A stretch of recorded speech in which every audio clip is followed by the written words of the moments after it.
Hello, everybody. Welcome to After the Credits number 90. I am joined by You're not Taz? Taz, you're looking a bit different today. Did you get a haircut or something? What's going on? Shave your beard? What's going on, Taj? What's up, my man? What's going on?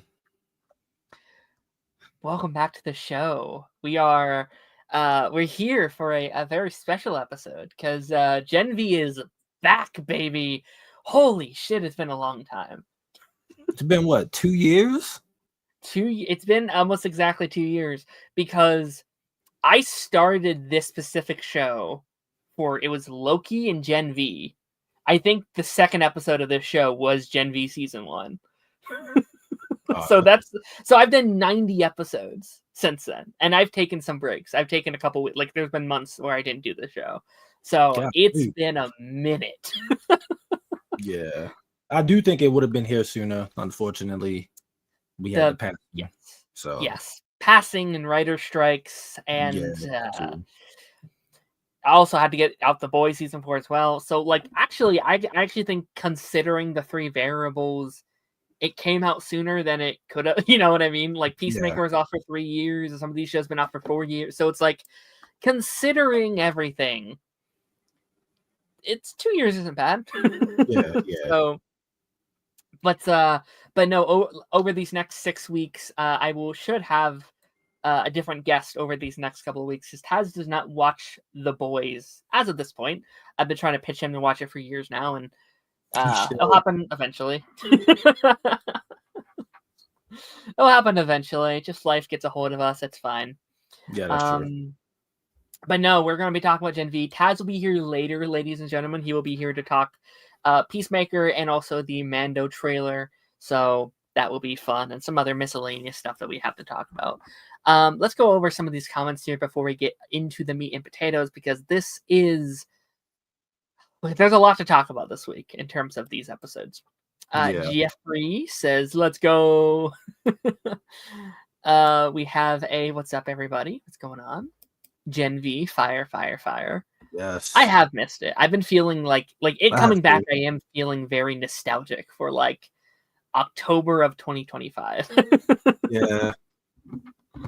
Because we had I feel like we were really becoming friends or like around that time. Like I think like Party Nation was really getting going around that time. What was that? I started this show. I think we started in 2022, but by 2023, I thought we were like really great friends. Oh yeah, definitely. Spider-Man 2 came out that year. Loki season 2 that year. Like there was a lot in that like kind of area of time. Yeah. So that was fun. That was a good era. Jeffrey said, "Oh my god, a Violet Hodge has appeared." He has. He sure has. What up, Maddie? What's going on?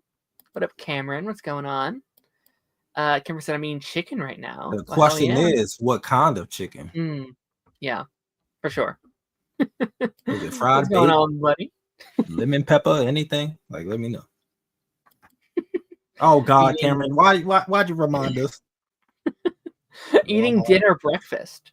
That's called what is it called? Brenner? Yeah, Brenner. Yeah. Hope you're doing well. I am doing well. Thank you so much. Praying for Tom Holland. Yeah, shout out to Tom Holland. I heard he was fine now, but yeah, definitely hit his head. Chill down. Yeah, he gotta chill out because I know he be wanting to do a lot of his stunts, but like you're an actor first, sir. Like I need you to. I saw like a tweet that was like he's going to be getting back to work like right away, and I was like, that's such a Spider-Man thing to do. Just jump right back into it. But now we're hearing it's going to be he's taking like a week off. I'm like, good, let him have the week off and he can recover. That's good. Chill out some and then. Harrison's in the chat. What up, Harrison? Hope you're doing well. I was able to watch the full season for press, and I really like it. Well, hell yeah, that's incredible. That's what's up. Yeah. Phil in the Sometimes I wish I had press. I'd be like, that'd be cool to have that. But also I'm like, well, that would kind of take away the week to week stuff that I love so much. Is I like having these conversations with everyone. Yeah. And if I saw them a week ahead, I'd be like, well, I know what's going to happen. That's not as fun to me. Right. It'd be one thing if it was like a binge show. I'd be like, all right, cool. watch it before it come out for everybody else. But like I can rewatch it. The week-to-week thing, I would feel left out of the conversation, like watching something for the first time. Same. Cameron said Flash season 9 around that time. That was after me and Darren was on for a little bit, because we got on like Flash season 8. Can you believe it's been 2 years since the Arrowverse is over? Like, we're going on our second fall without any of it. That's sad. It makes me sad. I think about it every time the fall come around. Like, I'm expecting like to see like trailers or something, and I'm just technically this is our first fall, because last fall we had like Superman and Lois, which is fun. Oh yeah, that's true. Like, this is our first fall without any, which is very depressing. Holy shit. It helps there's so many of these other superhero shows on, though. Yeah. Which is going to help. Like, Gen V is going to help. Peacemaker's going to help. Zombies came perfect time. On that do come out Thursday. Holy shit. That Thursday? Is it? Yeah, the 24th. Okay. Yeah, the 24th, that'd be Wednesday, wouldn't it? Because today's the 22nd. Oh, that would be Wednesday, yeah. I don't know why I thought today was Tuesday. Jeez. I'm all over the place. KFC because chicken? We typically stream on Tuesdays, maybe. Oh yeah, so that's true. Yeah. Brunch. They brought back the brunch is afternoon. Brunch is breakfast at lunch. Yeah. The Brenner is breakfast at dinner. Friend Phil, I'm not going to read the comment, but he's still on about that. I get a DM from him every day about it. No joke. It just clicked for me, and I was like, "Oh yeah, he brought that up the other day."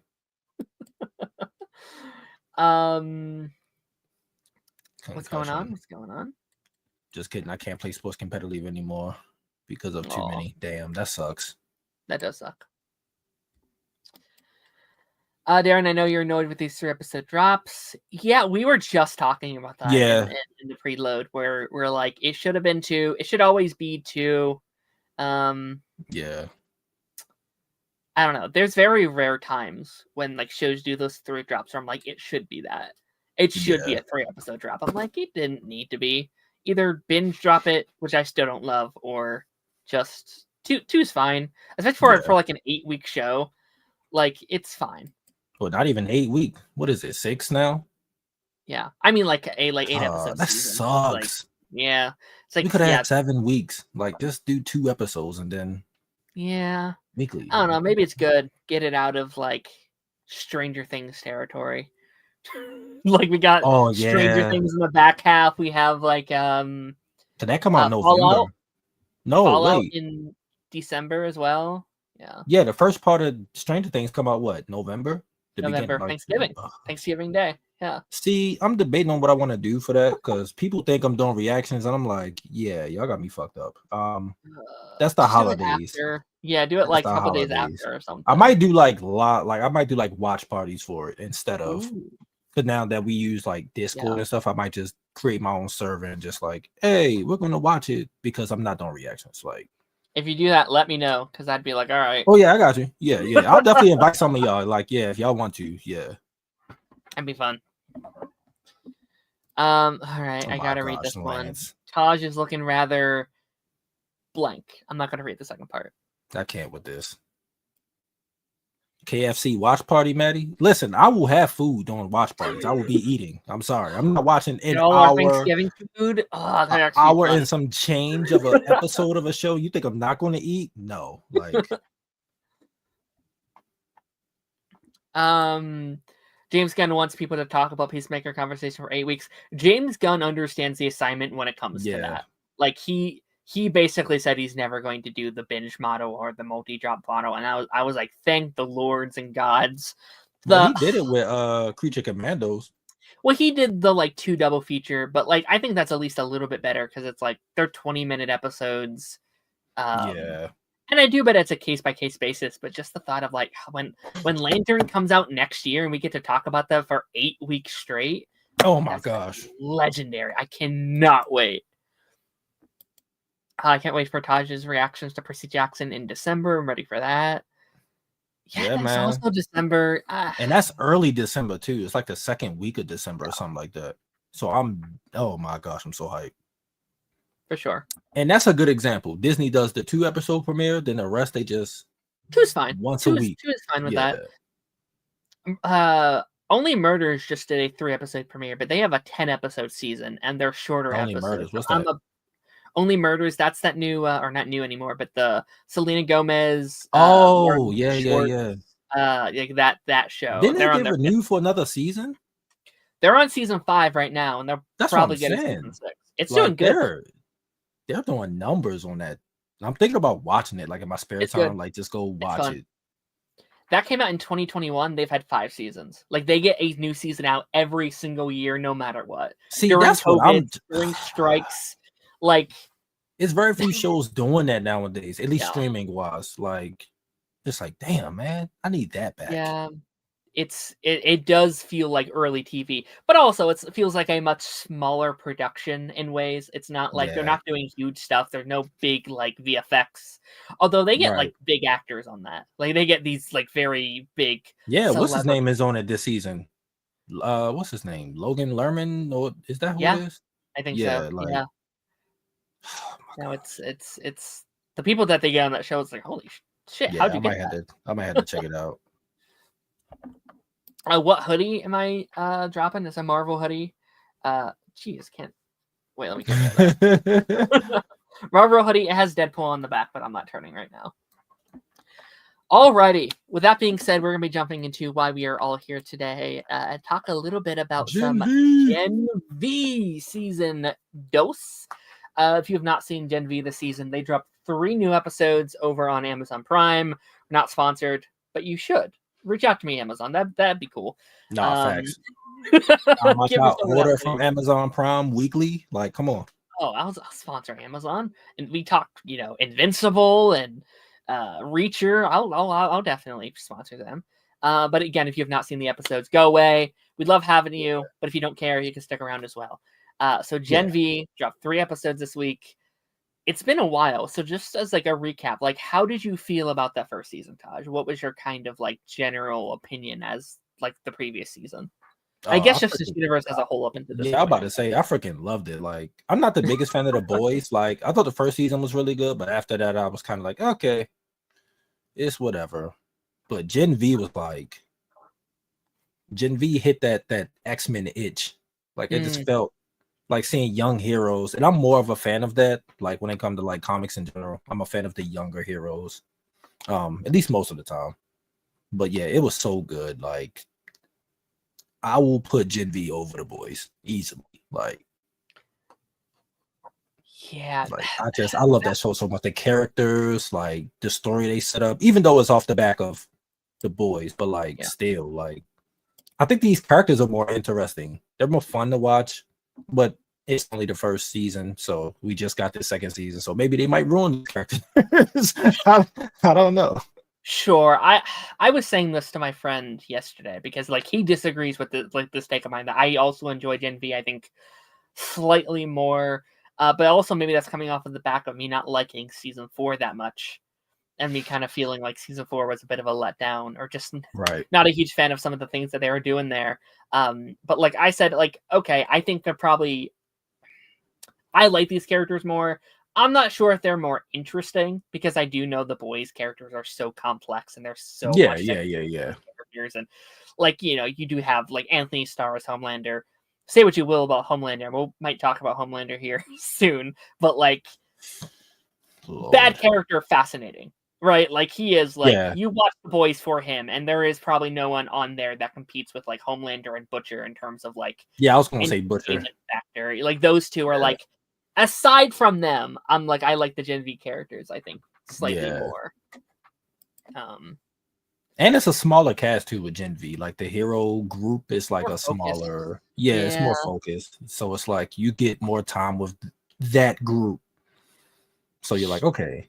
Sure, it's a lot more one-sided where like the boys, you're following characters on like D7 and Vought and that entire atmosphere, but then you also have the boys themselves, and then they all have like supporting characters around them, where this is a lot more like zeroed in on this kind of like this little population and what they're up to, where the boys is like the whole world and what everyone is doing, and this going this way and this way and this way. And it didn't always used to be that way. Like I think season 1 felt very kind Season of 1 was very like Gen V is now, where it's more isolated and more contained. But I agree. Like I loved season 1. It came out at a time where I was just super into this world and kind of like what they were doing, and it felt like such a breath of fresh air. I think this is one of, in my personal opinion, one of the best like spin-offs of, and like in terms of like a shared universe and what they're trying to expand. Like I thought they did such a good job at like, okay, this is clearly a spin-off. It clearly takes place in the world. You kind of have to know the boys to get Gen V. It's very hard to just jump into that. But I liked it as this kind of like self-contained thing over here. We're kind of expanding this story, but it's not like, oh, remember in season 6 episode blank you have to, you know, like I was able to just kind of enjoy it without it in a big way. And I've been excited to see it come back, and especially where we left the boys in season 4. It ended with, you know, some of our characters doing certain things and the world as a whole being very different, being a huge shift in their world economics and what's going on in there. Unfortunately, not that far away from what we're dealing with right now in the real world. Lord. Not to spend too much time on that, and I'll say it just like really quickly, just freaking move on. We don't have to talk about real world shit here because we're here to talk about a fictional world. But I think that's one of the reasons I didn't like season 4 as much, especially the ending. It felt too. It was so close to reality. It was so close to what actually happened in the real world, where I was like, oh, oh no. I don't want to see this. But even to that, like, I do think the boys had somehow drinking out of the water that the Simpsons drink out of. Because there's something that happens in these 3 episodes too that are very, very, very similar to what's happening into the world like this week. And I'm like, oh, how did they do that? That is insane. And I won't mention this was filmed like months ago, so a while ago, yeah. Like almost a year ago at this point, and it's like, how did they?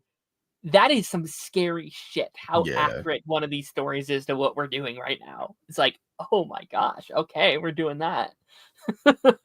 Ronan, I would send you a link, Ronan, but I don't think you watched The Boys. But if you want a link, let me know. Yeah, I don't think he does. I don't think you do. No. But he should. He should. Everyone. Well, maybe not everyone, but not everyone, but you know.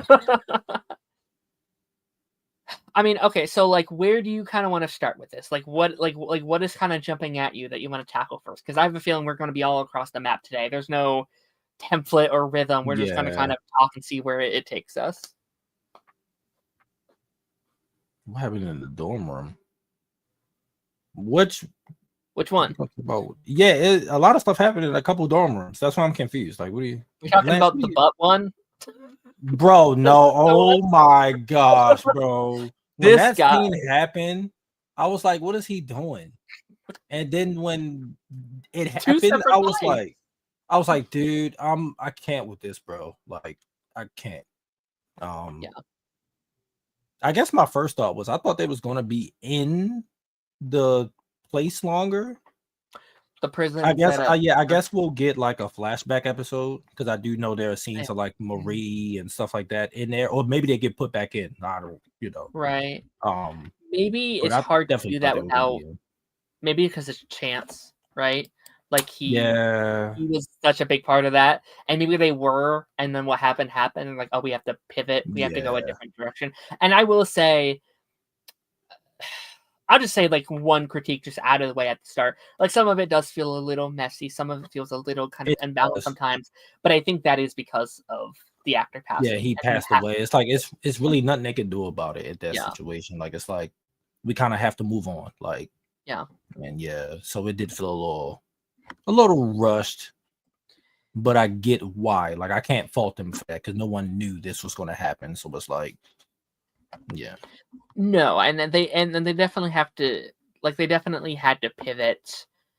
And again, it'd be fascinating to see what that original plan was. It definitely feels a bit, and I mean this as a positive, not a negative, because I actually love this movie, Black Panther 2 a little bit, where they were clearly had one direction and they had to pivot, and this whole season already kind of feels like a love letter to the actor. It's like, okay, Yeah. he died in universe, but we are going to spend the entire season honoring him as a friend, and there has not been a single episode so far where they haven't mentioned him, and it's Yeah. a part of that DNA. And it was probably a very therapeutic season for them to film, because it seemed like they Yeah. had them very close. It seemed like they cared. Yeah. Especially Jazz. Like, geez. Yeah. I can only imagine what she felt like going through this. And I also like that all the characters were like, they were all close enough.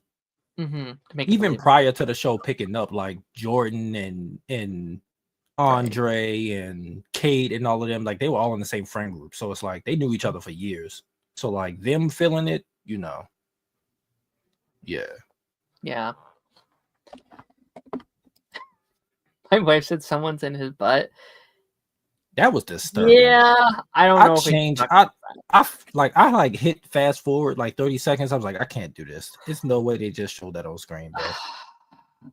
That's, I think, some of the stuff I'm slightly kind of over sometimes with the boys. Like, I love this universe, but I'm so desensitized towards it at this point, where it's like, all right, well, that's the clip of the season. That's the moment of the season where they do insane shit.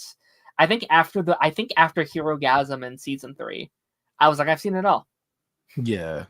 I've seen it all. And Gen V did a really good job of staying away from it in season 1. Like, it was a couple moments, but it wasn't too far like how the boys do it. But this scene, I was like, no. No. Yeah, they lean more into the gore and less of the, like,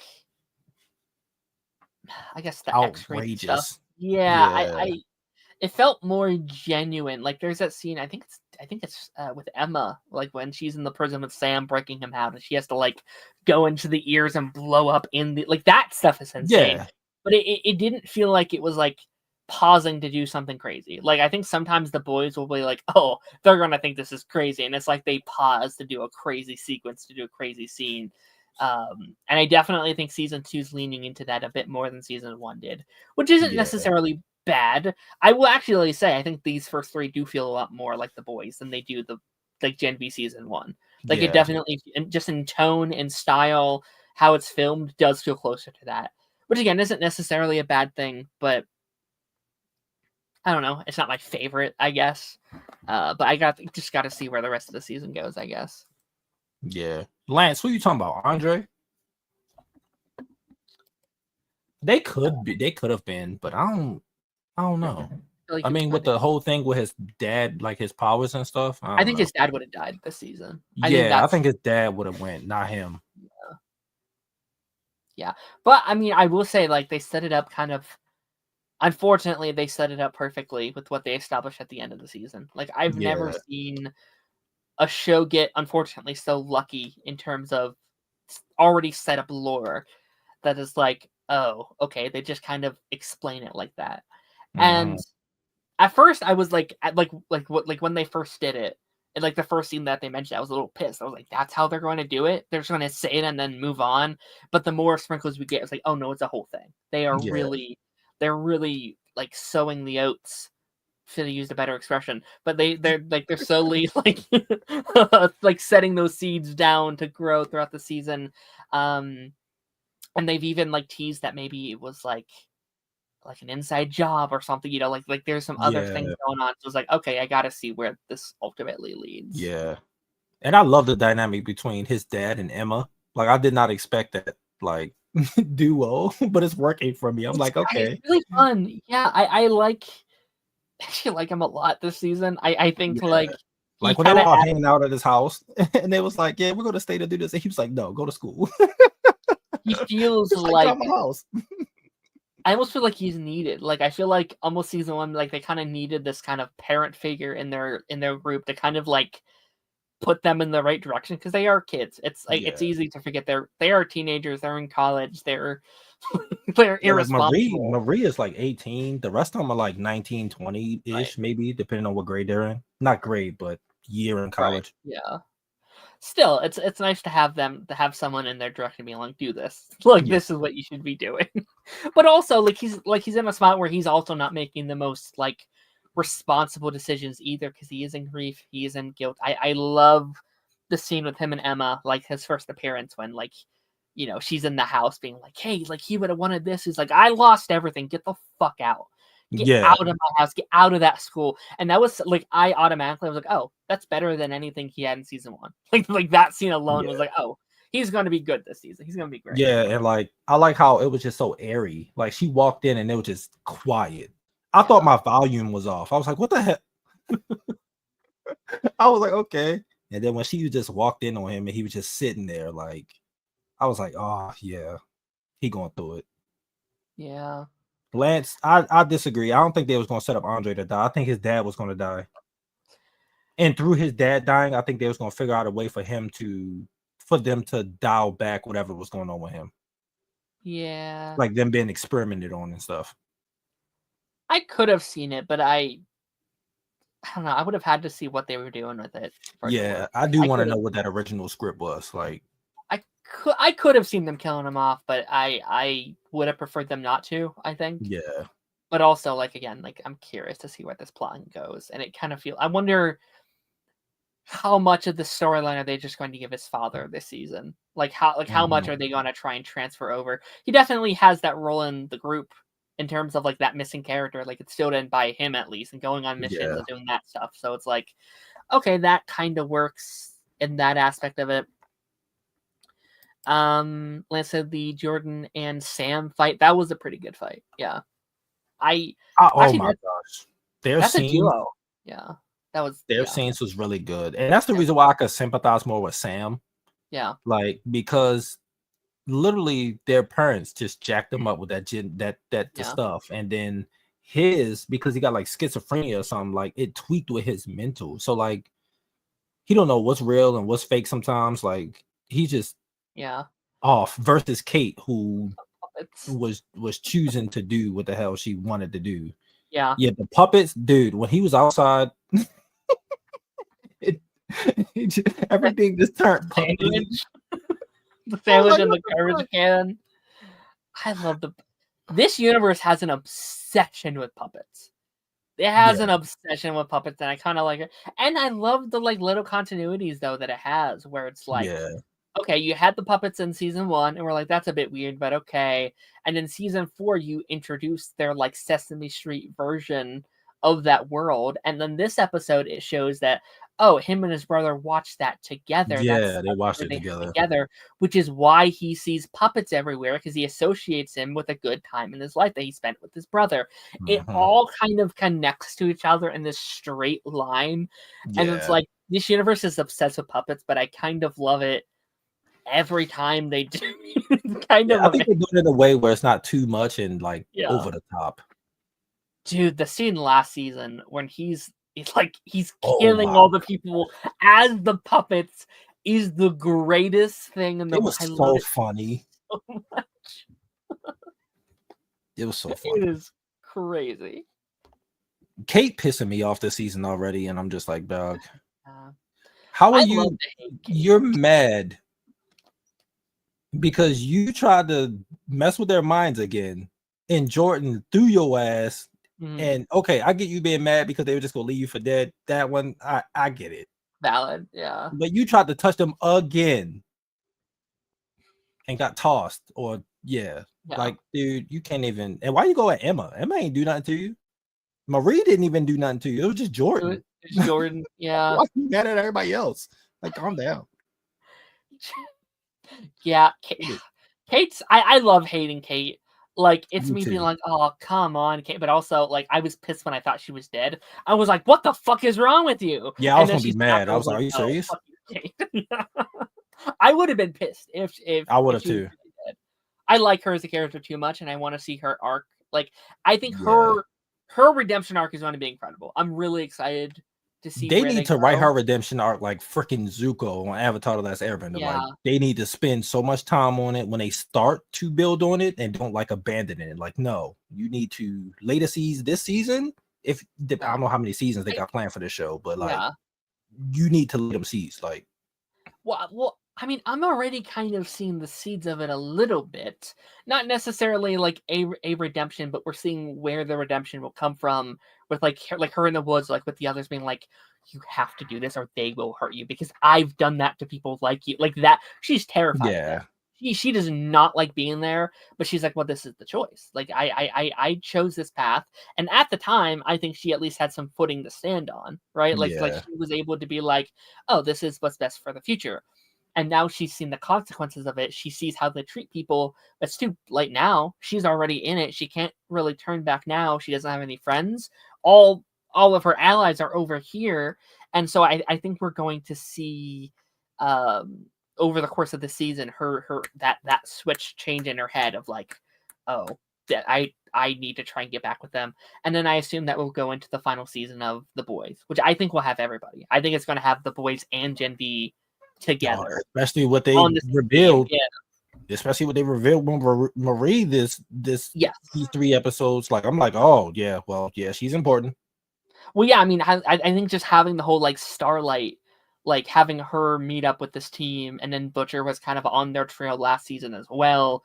It's like it just makes sense. Like Starlight's just going to get Marie, and then Yeah. all her friends will just come with her, and they'll just be on missions together throughout the season. I don't know how much, probably not every episode, but I think there will at least be 1 or 2 episodes where they're working together on a mission or something, which would be very fun. Yeah.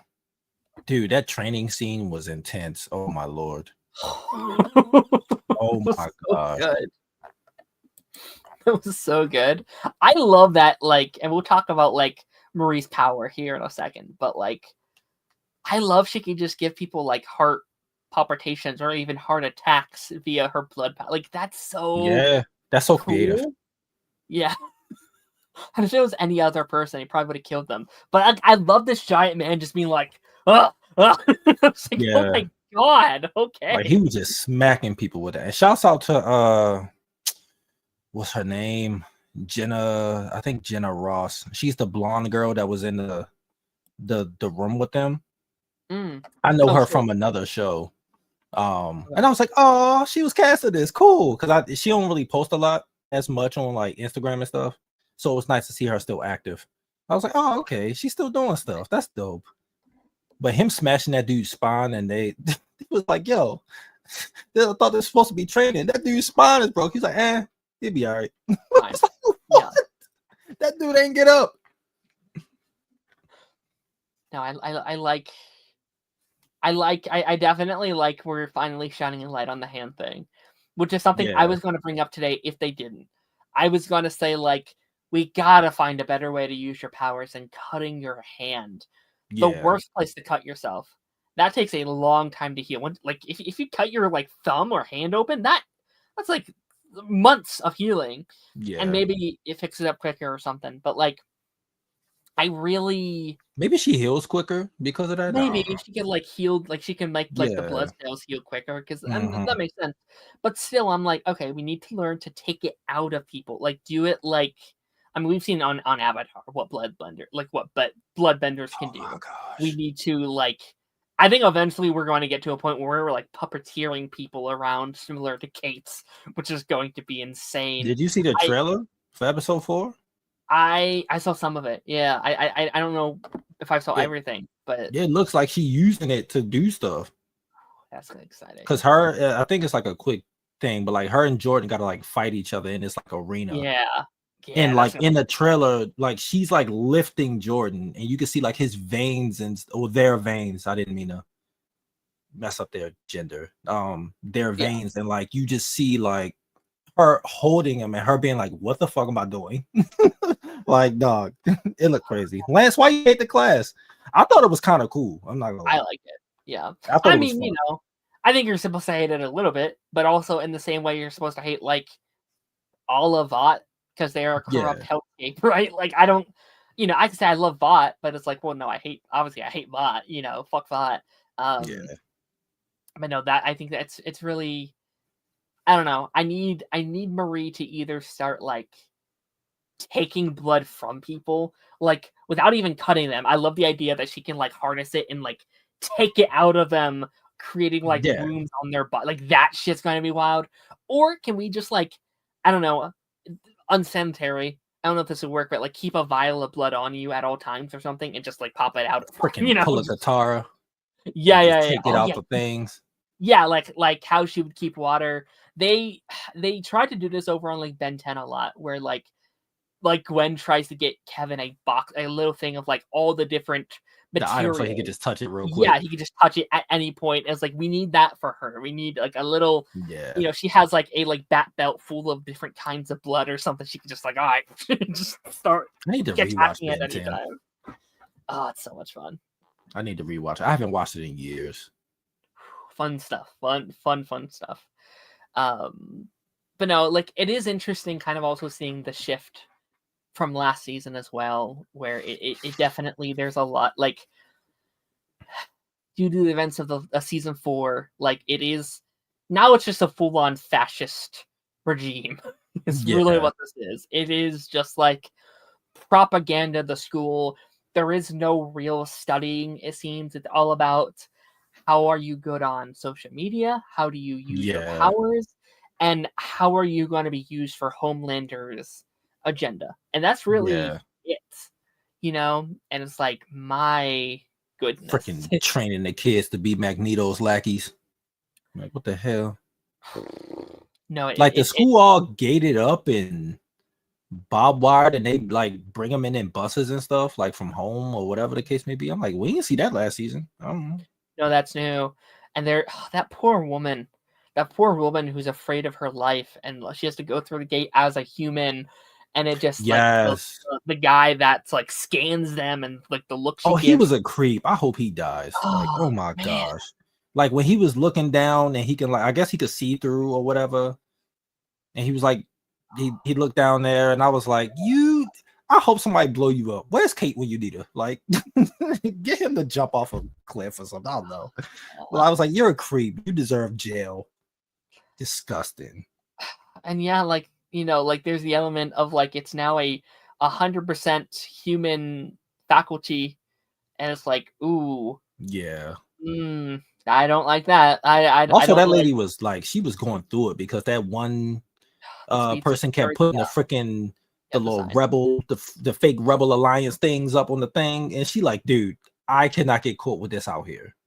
My life is at risk. Like, she was scared. Like, I felt so bad for her. Yeah, no, like she had all the panic attacks. That's like, I like what you're doing, but it's misguided and it's being sent the wrong way. Maybe let's put the signs up not near the one person that's going to be blamed for it. Like, let's put it in the bathrooms. Let's put it in the classrooms, not right by the one human, which was like, the thing you're fighting against is like human equality. You know? It's like it's a defeating cycle. Which her powers are kind of interesting. The one girl that kept putting them up, like how she can like touch you and have your powers for like, how long was it again? Isn't it like 30 seconds or something? Yeah, it's like 30 seconds or something, which she gonna get fucking clapped with those powers. I'm sorry. Like, you got 30 seconds. I don't know what you gonna do. Yeah. Maybe she could do it longer and just don't know how to yet. Training it. Yeah. I mean, you know, if this show is, you know, a like parody or like a Cameron said 60 seconds. Is it 60? Okay, 60 so it's a full minute. Okay. That's a little bit better, but still, like, you might need to. She needs to be on a team. You need to go touch Jordan and every few minutes to touch Jordan. Marie. Like, all right, I got touched by strong. Okay. Put her like on a team where she can easily siphon off. But like, again, like if this is like an X-Men show, she's a rogue, right? Like she's a rogue subbin, which is interesting. I'd be curious to see, like, I don't know, her on the 7 would be fascinating to just be like, okay, I'm there as like just to copy touch, because like Homelander's not going to want to be touched, neither is like the Deep, you know. The fact that he has like a freaking fraternity there is crazy. Like, what the hell? Deep. He's so weird. I need Deep to die a very painful death. Yeah, he gotta go. And I love that actor. Gotta go. I love that actor. He plays that character so good. Because I felt like and I'm so happy he got another opportunity to be on like a hit show, because he was on Gossip Girl, the original one. Mm. And his character was just boring and bland as hell on that show, and I felt like they wasted him. So I was like, okay, when I saw he was casting this, that's one of the reasons why I watched The Boys, because he was casting it. I was like, oh, okay, cool. He in the show, and let me see how he do. But yeah, so many characters need to die next season. you're not lying. There's so many where I'm like, kind of most of them, if we're being honest with ourselves. Jordan's number 1 now, so well, they're pushing them, and for how long? Well, yeah, that's not true. anymore. I fear. I think that's over. Unfortunately. Yeah. I loved it while it lasted, though, because I think they are my favorite character in the show. I don't know if that's a hot take or not, but I think no, I love Jordan too. Marie is my favorite. I love Marie. Like she's just so fucking interesting. I think, especially after these 3 episodes, she probably is the most interesting character in the goddamn franchise. Because like Jesus Christ. Yeah, I like Marie. I like Jordan. I like a lot their relationship. Like we kind of like we danced around it last season. Like we kind of tiptoed. They had their moment, but we didn't really cement in it. This season we are diving in head first, which I didn't think we were gonna do. How it started, I was like, okay, they're clearly doing this like angry plot. I thought it was going to be like a Cisco and season. Yeah, I thought it was gonna be Cisco and Barry in season 3 of The Flash, where it's like, all right, episode 5, and they're still arguing. They make up quickly. I was like, oh, okay. This is don't remind me of that, bro. That I'm still mad about that. That was just too much, bro. That was It was bad. It was a bad decision. I love that she went to talk to her Aunt Pam and was just laying it on her, bro. Like you find out that she was fuck. She's not like Homelander, but they needed like IVF and stuff like that to have her, and just to find out that she was like created from this program, and what's his name was there, Cypher or whatever the hell, Dr. Gold, whatever the hell they want to call him. The fact that he was there and he helped deliver her is crazy, but the fact that her parents did that and her aunt tried to blame her for it, it's like, I didn't ask for this. Like I was just a girl that got my period. I didn't know what the hell was going on. Like they did this, not me. Like, and I love that she said that to her, because I was like, it wasn't her fault. Like, what the fuck? I think that might arguably be the best scene in the whole show. Like that, that was my favorite scene. Laying it down, and like you said, like that line of just like, I was a girl with a period. That's it. That's all. And it's like, it's from an outside perspective. It's like, oh yeah, she murdered her parents, but they weren't there. And I imagine, knowing the world, what this world is, the news coverage on this was probably the worst case scenario, where it's like, oh, it's another, another black murder in the city, and she killed her own parents because she's a, this roughened teen, and it's like, that's not what happened. That's not what they, you know what I mean? So it's like, I bet, and again, I don't necessarily blame the aunt for thinking that way, because I bet in her POV. I can understand feeling that way. And as a sister, if I don't have a sibling, but if my sibling killed my parents, like I'll be like, I don't want to fucking talk to them either. Like I don't want anything to do with you, even if it was an accident. But I do really appreciate this kind of long game they're playing with her. How they're really like letting, because we haven't seen the sister yet, right? Like not really, like not in there are stills of the sister, and I'm looking at stills right now. Golly, they're releasing something on like Twitter and stuff, but like there is a still of her sister. It's she's in the facility. That's why I don't think there's flashbacks. I think they get put back in there because Marie is like in her freaking, like she in the collar, she's getting shocked, and her sister is like behind her. So I'm guessing she get put back in, because if she's asking where is my sister, I don't think she would ask if she saw her already. So it's kind of weird. So I think they get put back in, or at least she do. Well, no, because they do get put back in, because Kate is in the orange uniform and Jordan. I don't know if Emma was. I just saw those 3, so they might get put back in. Yeah, interesting. Yeah, I'm curious. Do you think that the sister could have powers too? Like I know they said like, she's the only normal one, but like, because they had her regularly and Marie. I So could see a could twist that? happen though. I don't think Like- they would. Like maybe it's already in the system somehow. Like it's maybe less powers, but like I don't know. I don't know how it works. Like maybe I don't like think they'll do it.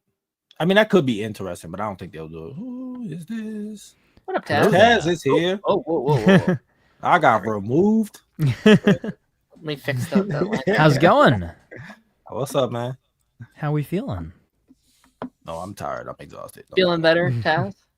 Yeah, well, my voice is back. It was gone for like a whole week, but I'd say it's probably like 85-90% of the way back there. It's still a little rough, but we're back back in the swing of things. You know, non-Gen V related. I wish we got to meet at the weekend concert, man. I do too. I saw your post as I left because my sister had to go somewhere like that next morning, so we had to get up early. And I was like, "Oh, damn!" That was the funniest thing. I was like, "Wow, small world." That's crazy. Yeah. So Taz, what's your take on these episodes of Gen V? My take is that I've still, I think, only watched 4 episodes of The Boys. Mhm. So, What you think of our new butt character that we have this season? wait, what? Yeah, there's a butt character. There's a character that looks like a butt? No, he puts things in his butt. Oh, There is wonderful. in this So episode. disturbing. There is an Wonderful. entire human being inside his butt. Well, that's one place to store items. But it was weird. Like 2 characters were fighting. They crashed through the person's dorm room, and they hit the ground, and they just look at him, and he just like on all fours, naked, and we're like, "Wait, what is going on?" And then I appreciate it. Then you hear like a noise, and then something comes out of his butt, and you're like, "What the hell is this?" Like, no. Another week on the boys. Yeah, it was disgusting. I didn't. Yeah, it sounds like I'm in for a wild ride when I finally watch Someday, Taz, the but show. maybe the final season of the boys. We'll have to force. Yeah. Yeah, I mean, I've been meaning to watch it forever. Like I said, I started it. What was it? Maybe like a year and a half, 2 years ago. Yeah. I got a few episodes in, and then something came out, something happened, and then I just got distracted and never went back to it. Well, I mean, that's when you were like that's when you were still on the pipeline, right? I think so. Yeah. Is I think that that you got era. me to start watching it, and then something happened. I completely it was just a new dropped job. off the face. was Yeah, the- and then it I was your just job dropped stuff, off the and face yeah. of the earth. Yeah. Yeah. I'm trying to go through anything we haven't talked about, and I bet there's a lot we haven't talked about yet. To Emma, But Project Odessa. yeah, Is that what it's called? Odessa? I think Odessa, yeah, our chosen Dude. one trope. Yeah, You know what it felt like? It felt like Stranger Things. it did feel like Stranger Things. I was like, did they get this nod from Stranger Things? the Like, opening is this a felt nod? like, yeah, Because I was like, there were all these experiments on these kids, and then all of them died except Marie. So it's like, oh, okay. So is she like the 11? she's Like, our is that 11, what we're doing? our 11. Which I am curious about, like the starlight of it all, because to me that tells me she knew, which is why she reached out to her. Or maybe she And- had an idea. Like, is it potentially her? But I don't know. Yeah, like it's her. Yeah, it's her being like, well, she needs to find this out for herself. She Right. needs to learn more before we can recruit her into this fight that we're going on or whatever. Which again, like that space, I'm be very curious. Like, okay, why is this so important? Why was this experiment so impactful?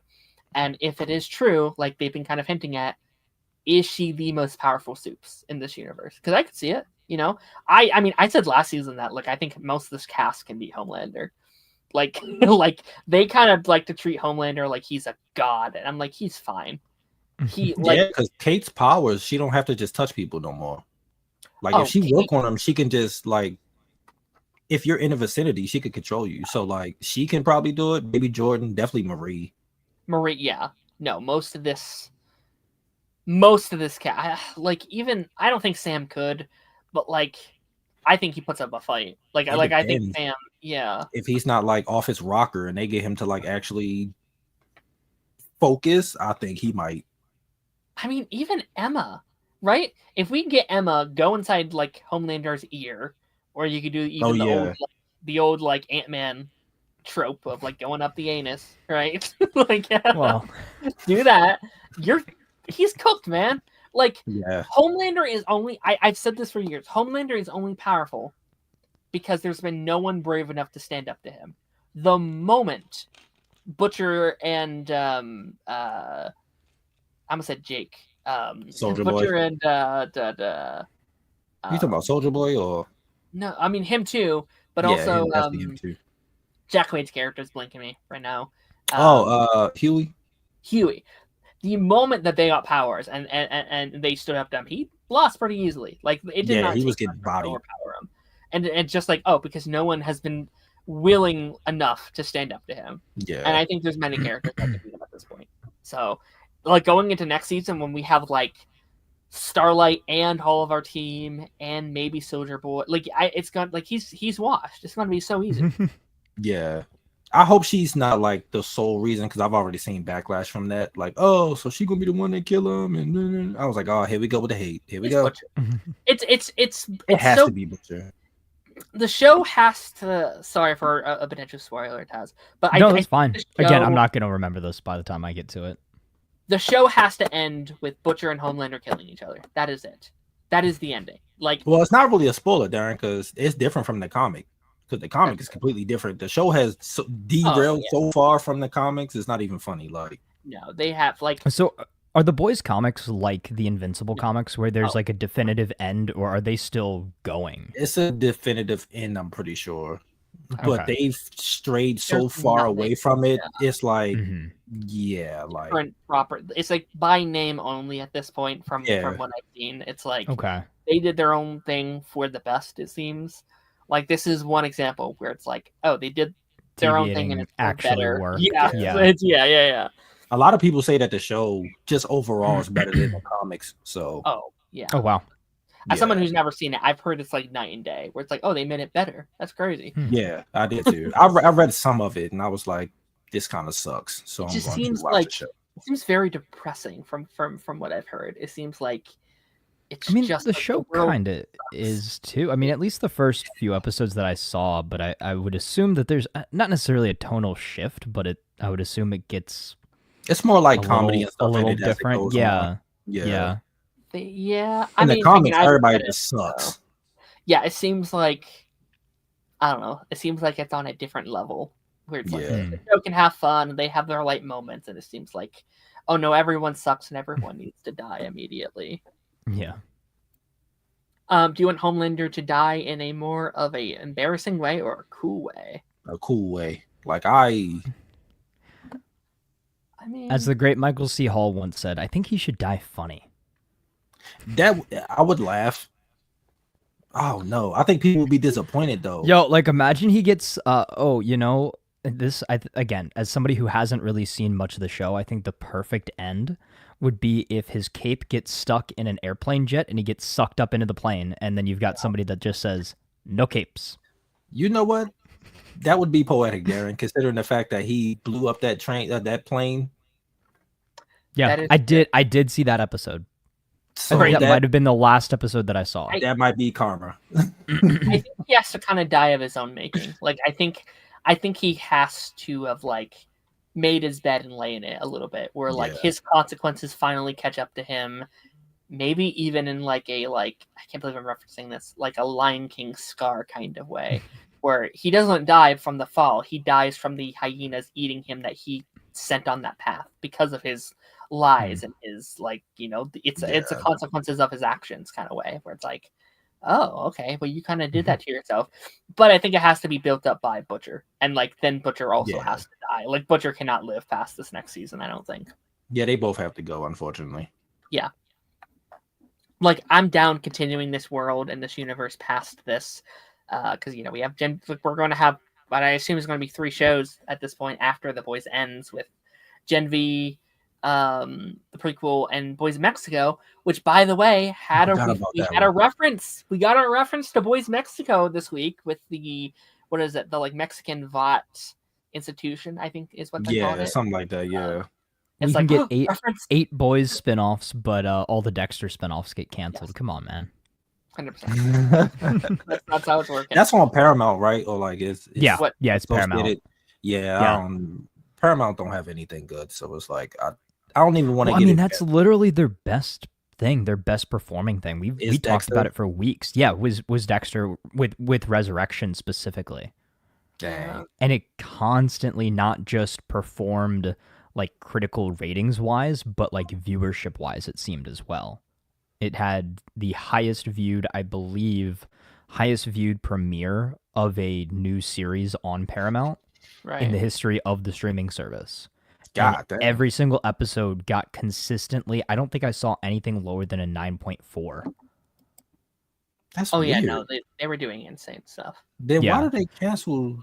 Yeah, that don't make sense. But so, because they got all these- because I mean, they're putting all their eggs in the Resurrection basket. Like, I think that they Oh, were okay. given an ultimatum of like, okay, you can't go as big in this second season, which still technically isn't confirmed yet, but you can't go as big in the second season if you have all of these other spinoffs. Yeah. So they Ah. sacrificed the spinoffs to be able to go full force into Resurrection. Okay.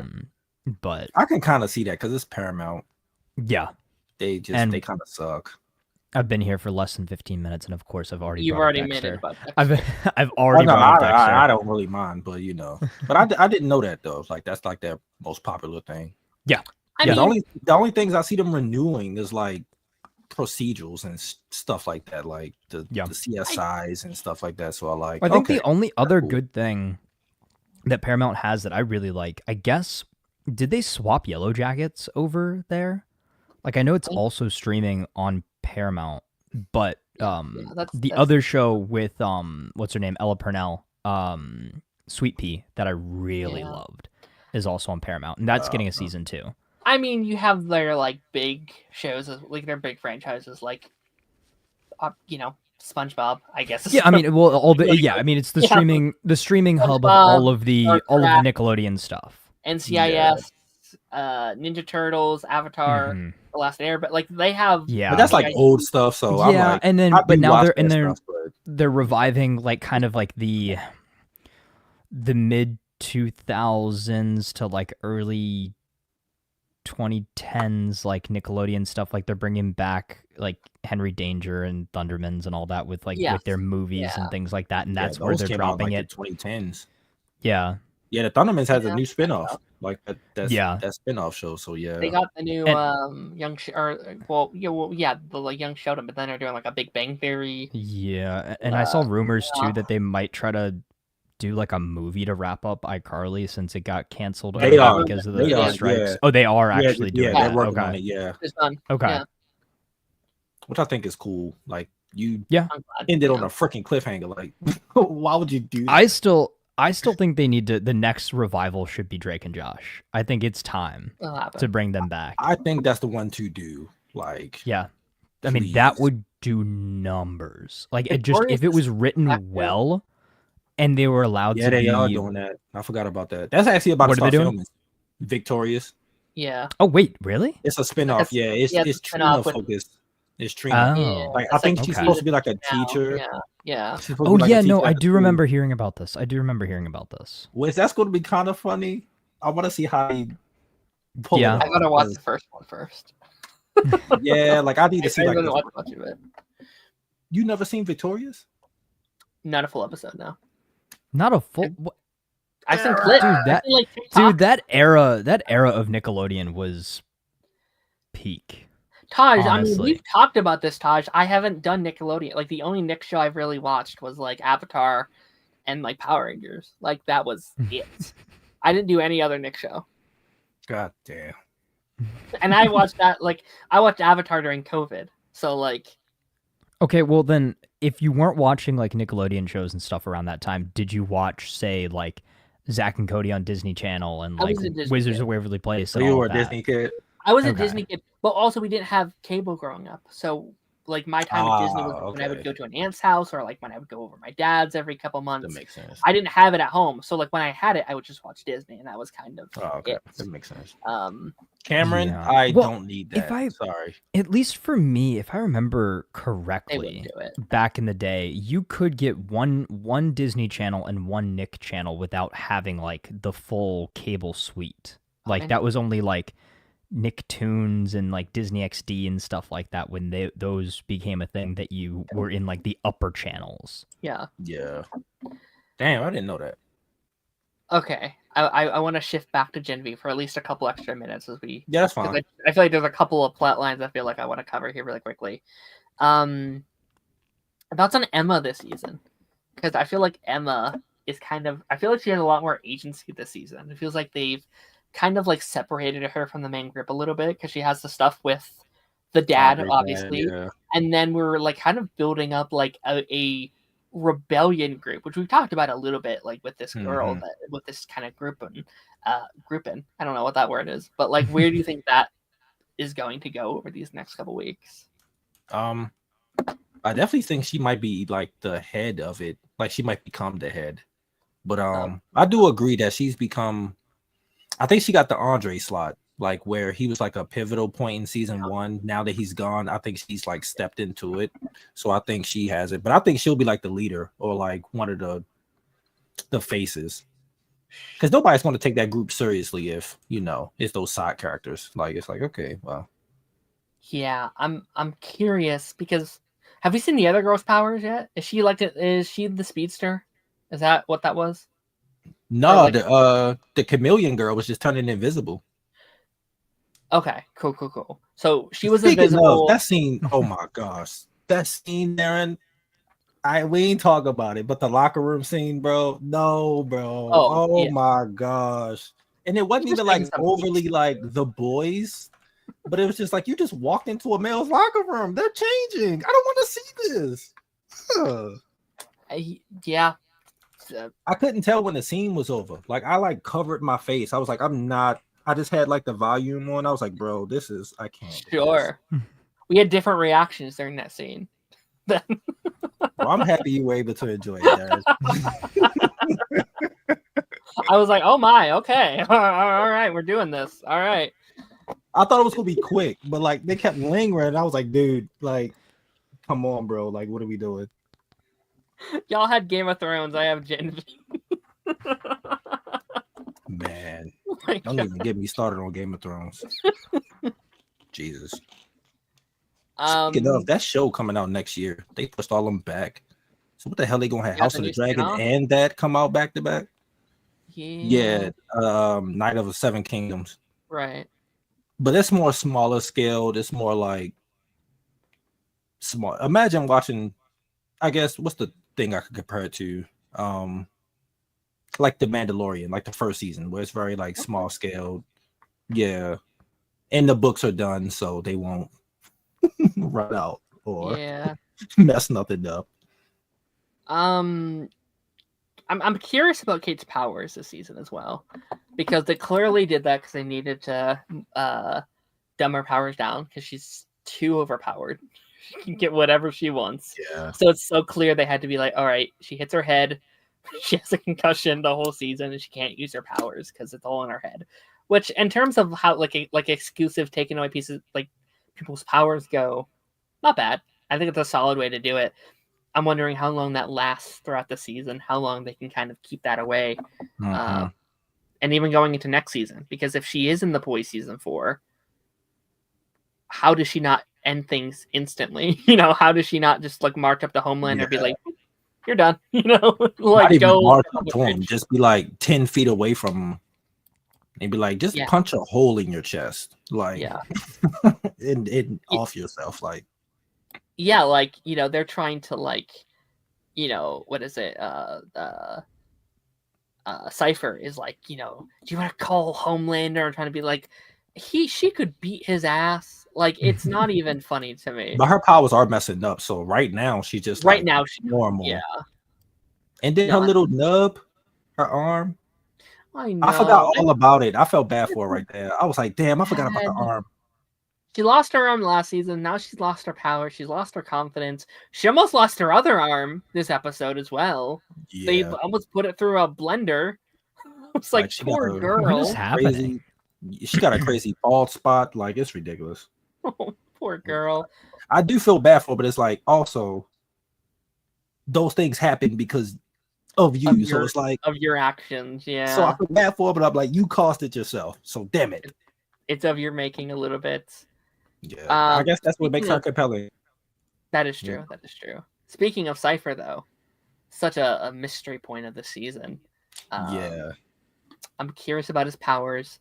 I've heard some theories that maybe he's like the like regenerated version of Gulkin. Is that his name? The like original scientist that worked. Yeah, like it's almost like a Stormfront situation where he changed his face and did all these things. It kind of makes sense once you're kind of seeing like he reintroduced his like the like holiday about him, right? Like he reintroduced and he's doing all these scientist type thing. Like I could be like, you know, like you do that thing at the front of the season, like showing his like ID. I could be like, what if it's him in disguise or something? And you know, that's not my theory. I just stole that from. Yeah, that'd be interesting if it's him. That'd be interesting. I think that'd be cool.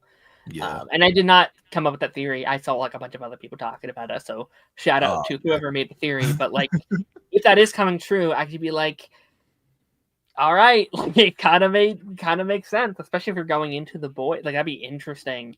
Yeah. It could like could he be our new Homelander after this? Like I don't know what his powers are yet, you know. But like, what a good next big bad than the person who created Soups in the like that could be kind of interesting. Yeah, in that direction. Yeah, that'd be kind of interesting. I do think we're still in the mystery phase, though, unfortunately. So yeah, I guess we'll find out more as time goes on. Especially now that Marie knows that he was there to help deliver her.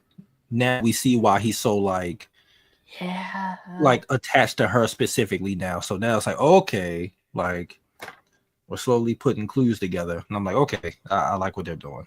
Yeah. And you know what? That's actually a good point where it's like, even if he's not the universe big bad going forward, he could just be Gen V's big bad going forward. Like that's a good villain for Marie where it's like, I literally helped birth you. No, I was there when you were born. I gave you your like that could be a good back and forth. I gave you and all of your friends and the entire world their abilities. I shaped the world into what it is now. Like almost this like God-like mindset of like I created this world. You know, like I think that could be kind of interesting. He could literally be their Mr. Sinister. Where he just like fucks with DNA and he's obsessed with making like the perfect mutant or something like.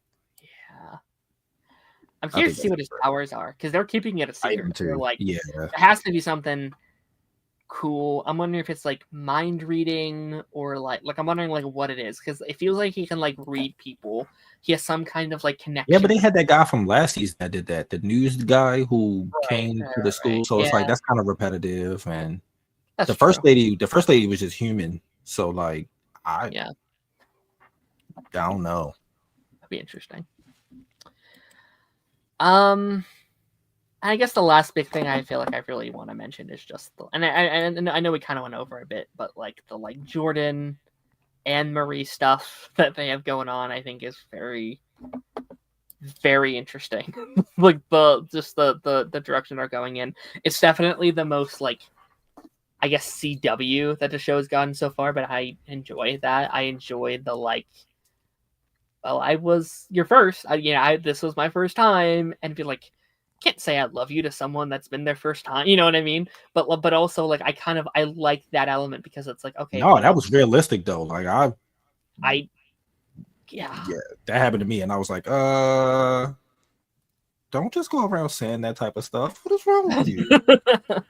But also, it makes sense. Like she's been looking for like any source of affection her entire life. This last several years, she's lost her parents, she's lost her sister. She didn't have any friends until getting here. It makes sense that it would just be like, I love you. It's like, oh fuck. But I also like it felt kind of intentional to her. It wasn't like, oh fuck, I'm sorry, I didn't mean to. It's like, is that okay? We good? You know what I mean? Like I thought that was kind of like I was like, oh, it wasn't the reaction I was expecting. And then on Jordan, like it felt very like she's not ready to open that can of worms. She's not ready to express those feelings. But then I love the end of the episode 3, it's her being like, "I love you." You mean I them? You mean them? You yes. don't like that wrong. No. She said that to them. To her. It's like I love you, because of her thing with Chance, right? Where it's like, I didn't tell him that enough. I need to make sure I tell that to you. And no, Jordan said that. That's what I'm saying. Yeah. You kept saying she, so I was like, wait. Saying that to her is what I was trying to say. They were saying that to her, and I like that response. And then just not knowing where the heck that's going to go next week, as she's confirmed to the world that she almost attempt murder to the world's biggest hero, or one of the world's biggest heroes. It's like, okay. All right. That's gonna be interesting. Do you have any final thoughts, Taj? Tony said, didn't Marie sleep with Jordan last season? Yeah, they did, but it was weird because they were that's when Kate kept making people black out. So I don't think they actually did. They don't remember, maybe. I don't think they did. I just think she just had them wake up in the bed together.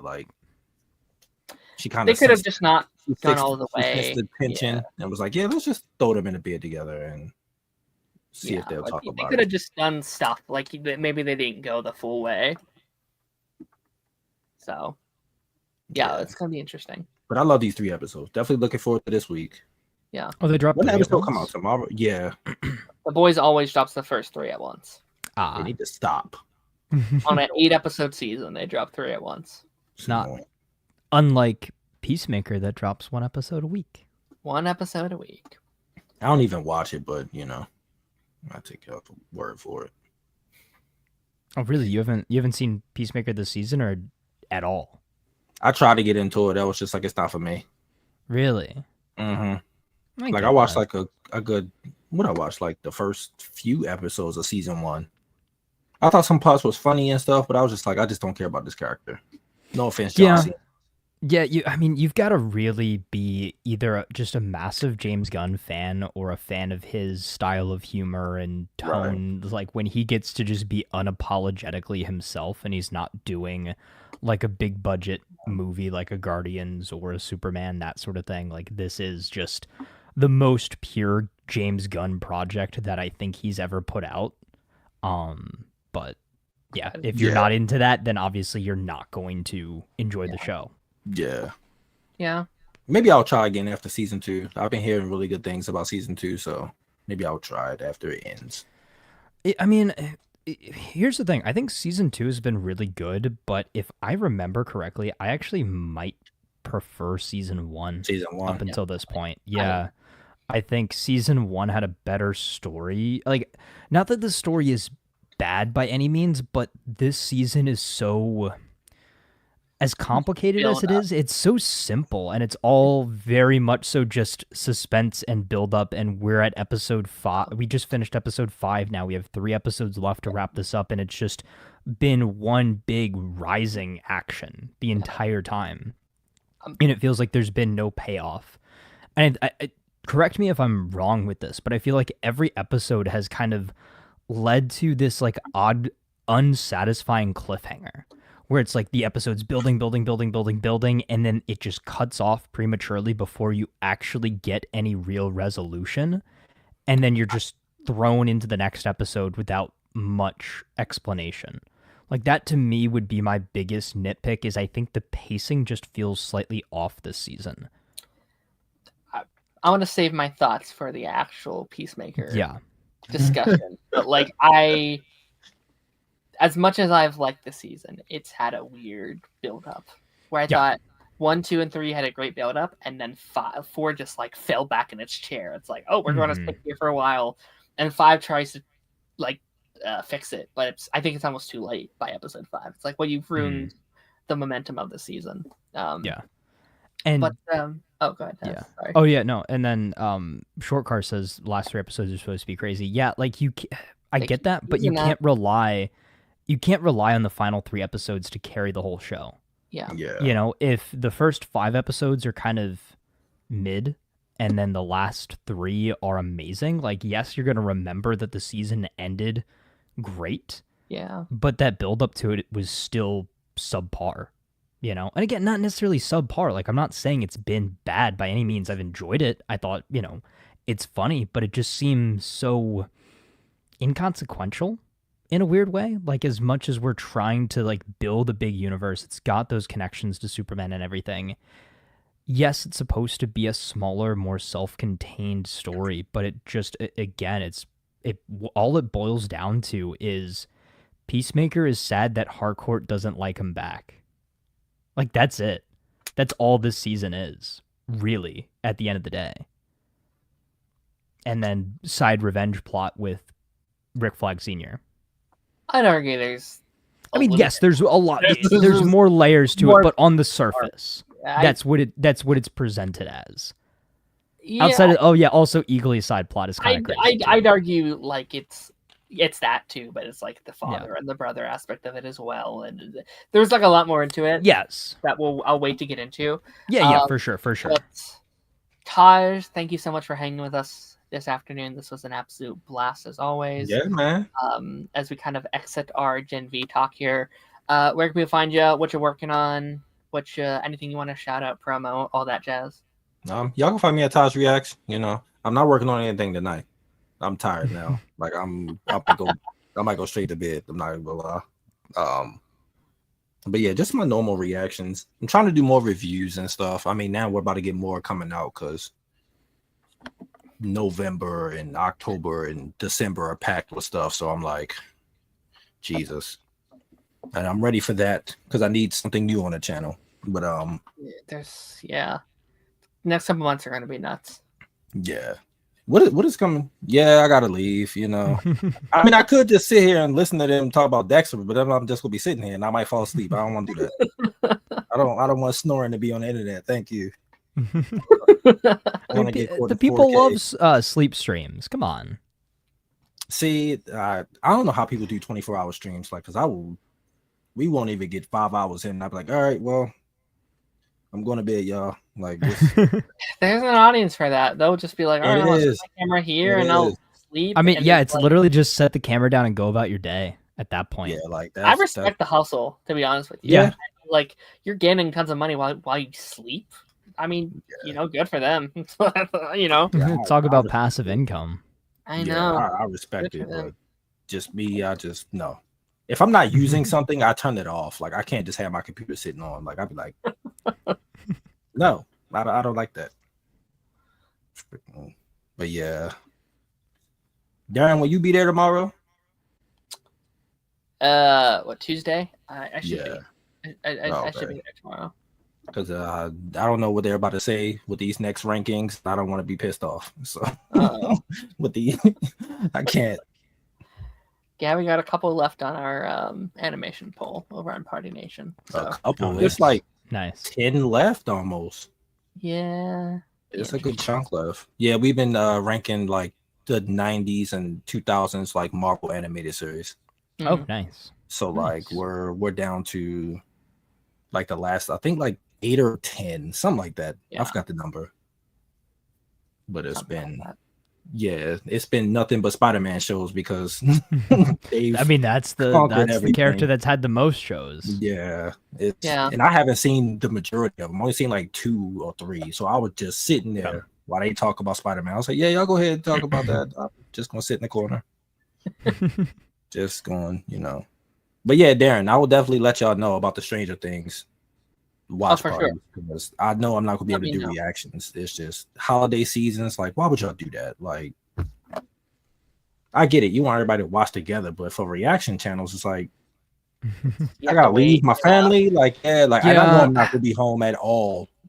I mean, the harsh reality is studios are not thinking about the content creators when it comes to how they drop shows and movies and things like that. That's why we have shows that'll drop all at once and shows that'll drop during holidays and all of that is because they're not thinking about it from the perspective of a creator. Yeah, that's true. They suck for that, but you know. but it's such a small section of the fan base, you know. That's true. But I do think As we you have a can't- big presence, though. Yes, yeah. I mean, A lot of the people go and presence watch is that. large, Yeah. but like of the people that watch content, think Yeah, about yeah. what small percentage of those people actually create content of their own, and it would affect them negatively. So the studios are like, all right, well, we'll just drop it when the most people are likely to watch it. Like, I think they probably look at statistics as far as like, okay, when do people watch the most content? Okay, holiday season, people are, you know, together, they're with their family. This is where we have a big spike in viewership, so let's drop it here. And that's probably the metric that they look at now. Yeah. Very similarly to how do you know when to post your YouTube video. You look at, okay, this is Right. my analytics, okay, most people view my content between, 2 p.m. and 6 p.m. Okay, so let's post it at 3 o'clock. I mean, it's like it works for movie theaters, right? Like people Yeah. go to movies on Yeah. Thanksgiving, they go on Christmas, they go on not New Year's, but like they go during the holiday season, which I'll never get. Like going to the movie theater on Christmas is crazy to me. I would never. I did it one time when Bumblebee came out. Oh, That interesting. was it. Yeah, because we're like big, me and my family were big Transformers fans. When my mom first met my stepdad, that was like one of the things we like bonded over was Transformers. Mhm.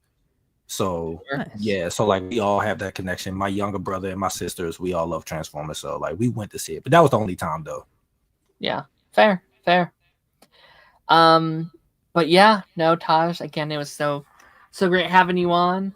Maybe Yeah, by man. the end of the season, we can kind of rope everyone back in and have like a giant Gen V finale, That'd be something like that. That would be cool. I'd be down for that. I'd definitely be down for that.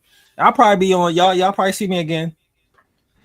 For something You'll be around. Yeah, for something yeah. that comes out. It's a whole bunch of course. shows and You're movies and always welcome, my friend. Always yeah, welcome.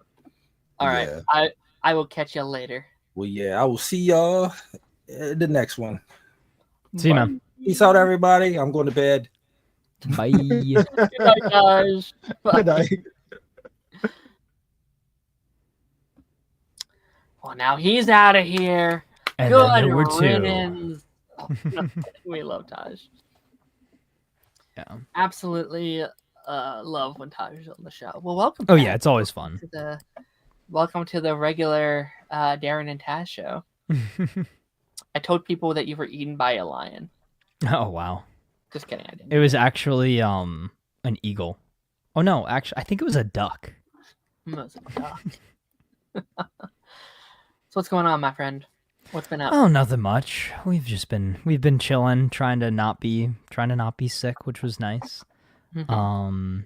And now we're just, we're back to our regularly scheduled program, and I feel overwhelmed in the fact that I still have 5 Dexter videos to post, but those will come out sooner rather than later. I think if I can stick to one a week, 1 to 2 a week for the next few weeks, then we'll be back on track. Yeah. And then back to our regularly scheduled content after that. Mm-hmm. So yeah, the one we did for the was it earlier in the week? I had posted the or last week I should say I posted the compilation. Yeah, it did pretty well. Yeah, like nice 50 views or something, which is nice. Pretty good for those.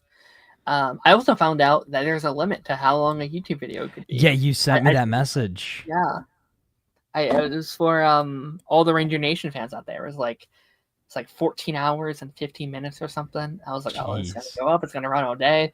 And I uploaded all night, and I was like, all right, time to put it up. And I was like, oh, nope, can't do it. Too long.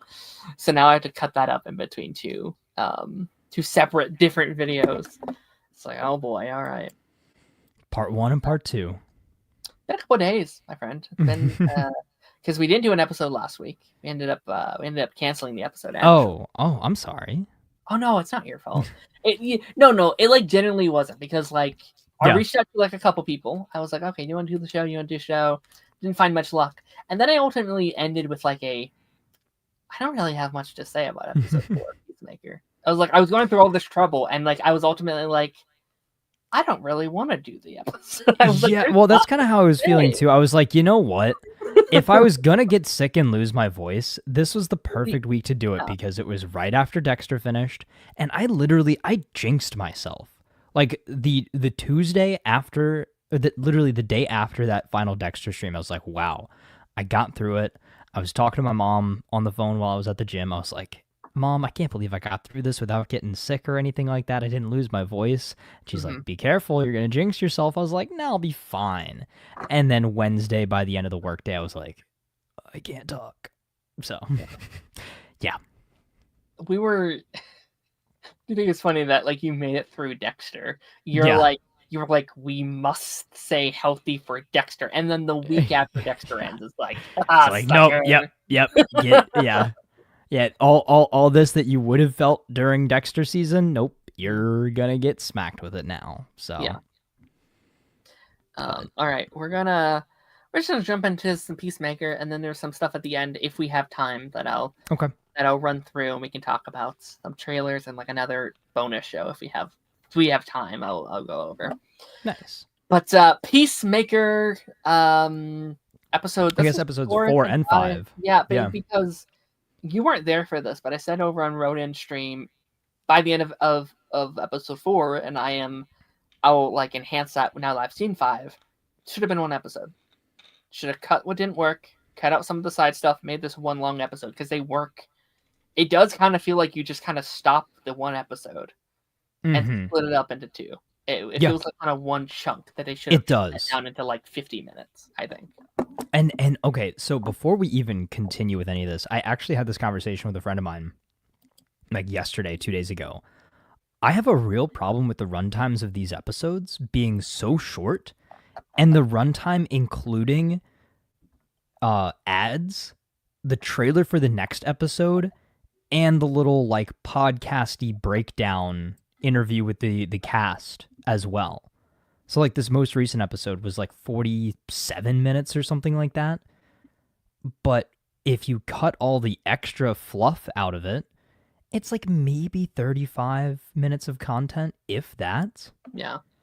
And that's the problem that we fell into with seasons of The Mandalorian. Is like, I very much so, this season of Peacemaker feels, tying into something that we might talk about a little bit later, very much so feels like The Mandalorian in a way. Is like these episodes like build, and then they just cut off. And it just, I'm like, okay, I'm missing like 15, 20 minutes worth of content here. Like, why are we cutting ourselves so short? And obviously this is a creative choice from Gunn. Yeah. Because he is the studio. There's no studio mandates telling him to make it a certain way. So like, why are we doing this? I saw a theory from someone recently that I could see maybe being the truth, where it's like, I wonder if it was written as a movie, because the way and he didn't have enough. It kind of feels like it is like a movie template. Like it feels like you kind of have the first act with the first 2 episodes, and it feels like this a little bit's like your second act, and then whatever they're doing in the final 3. But it does feel like a lot of 4 and 5 is them. Like 4 is literally has a character stalling for time, and that feels like a good representation of this show. It's literally them stalling for being like, we need. So maybe this show would have been better if it was only like 6 episodes. Yeah, like 6 longer episodes, which again breaks our thought of like, okay, I want 8 to 13 episohad. It just comes down to your story, man. Like does. What is best for the story you're telling. And like, you had that with like Creatures, where we said Creatures should have been longer. Those needed longer episodes and longer runtimes. And I'm not liking that trend. Is now 2 out of 2 DCU shows have felt like they just are cutting themselves short. Is like there's not enough, and I don't. 8, Maddie. 8. I don't love the breadcrumb aspect. Is like they're just giving you a little, and that's why there's this weekly drop format. And again, that's something that we have advocated for. But this show feels like it was almost made to be watched on a binge, just like Creatures. I loved what they were doing in those first 3. Like, yes. I think I was way more positive than I was negative. I was like, I What you said about pacing, I was like, I actually thought the pacing was feeling pretty incredible. I liked the way we were pacing this season. It felt I think like the they were first taking their time, but it was like I it felt like it was building to something. I did too. I think the first 2 episodes had decent pacing, but I think where it started to derail for me was episode 3.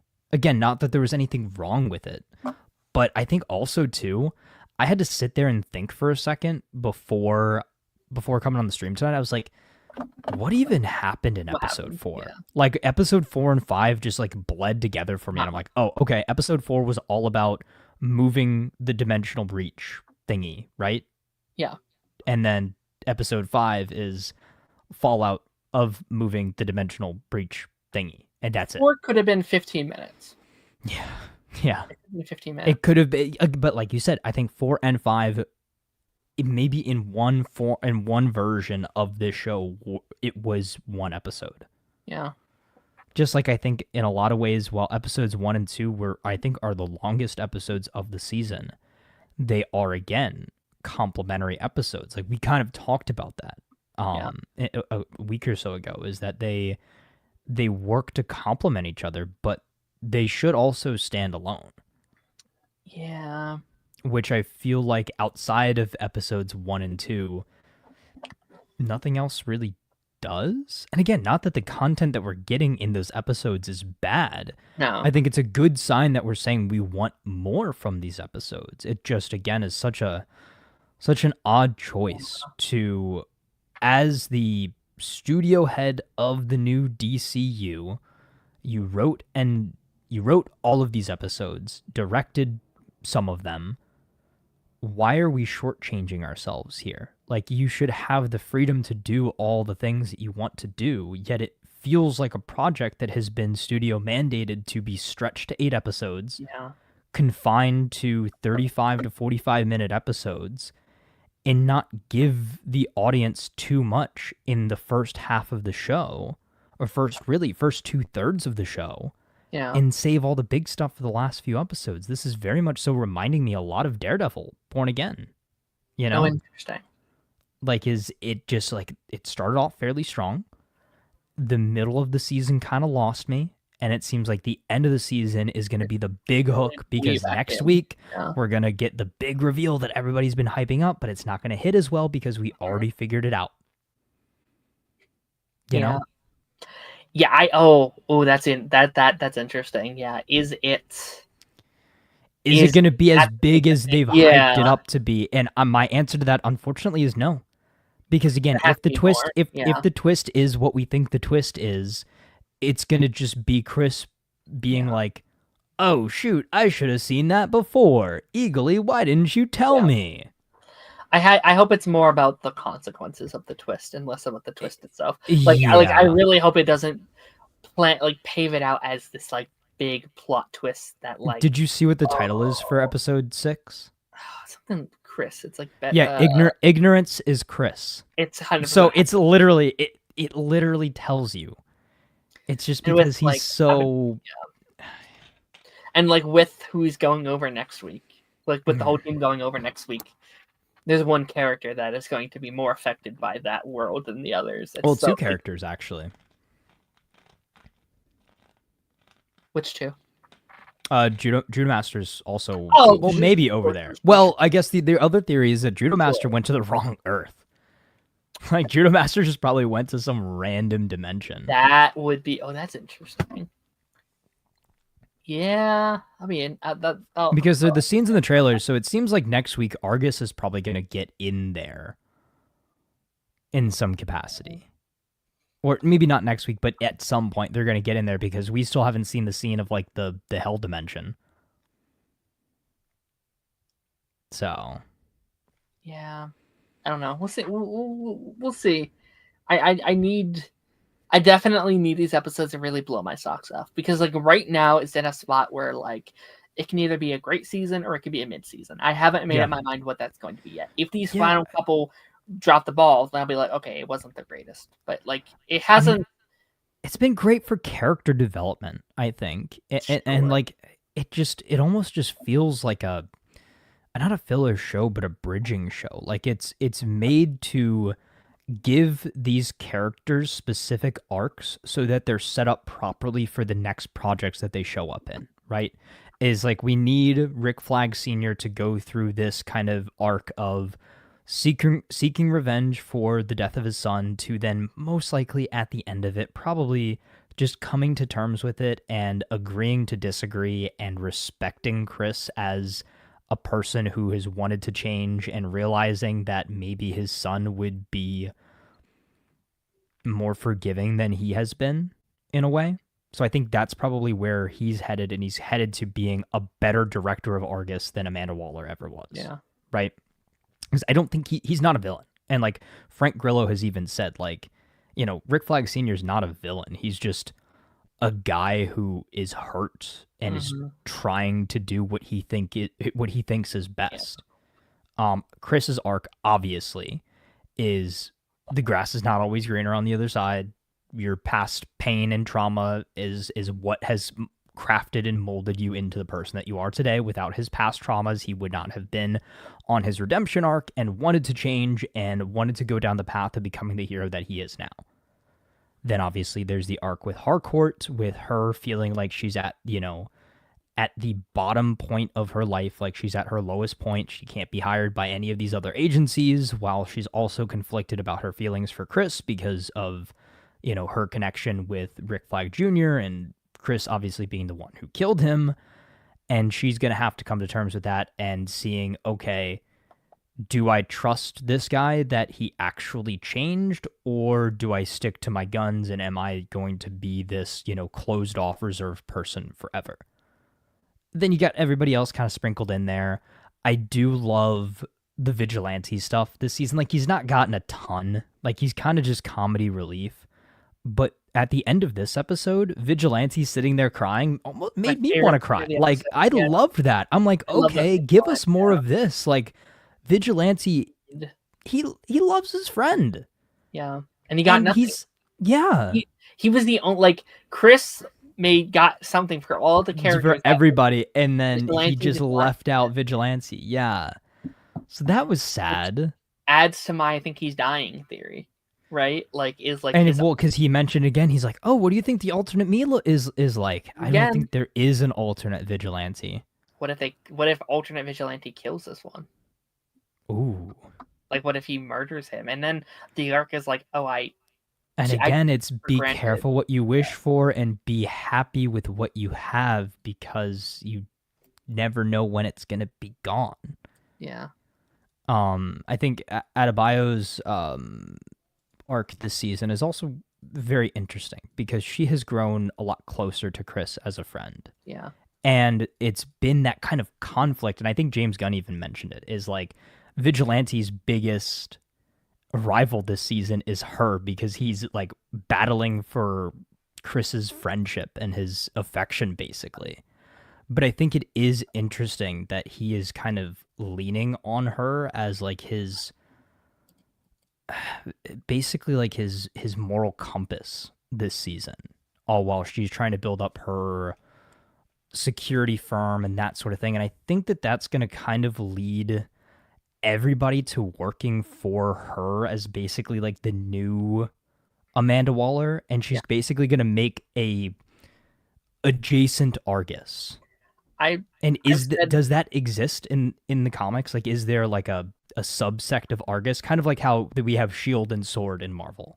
I know people like said like Checkmate or something like that as a potential.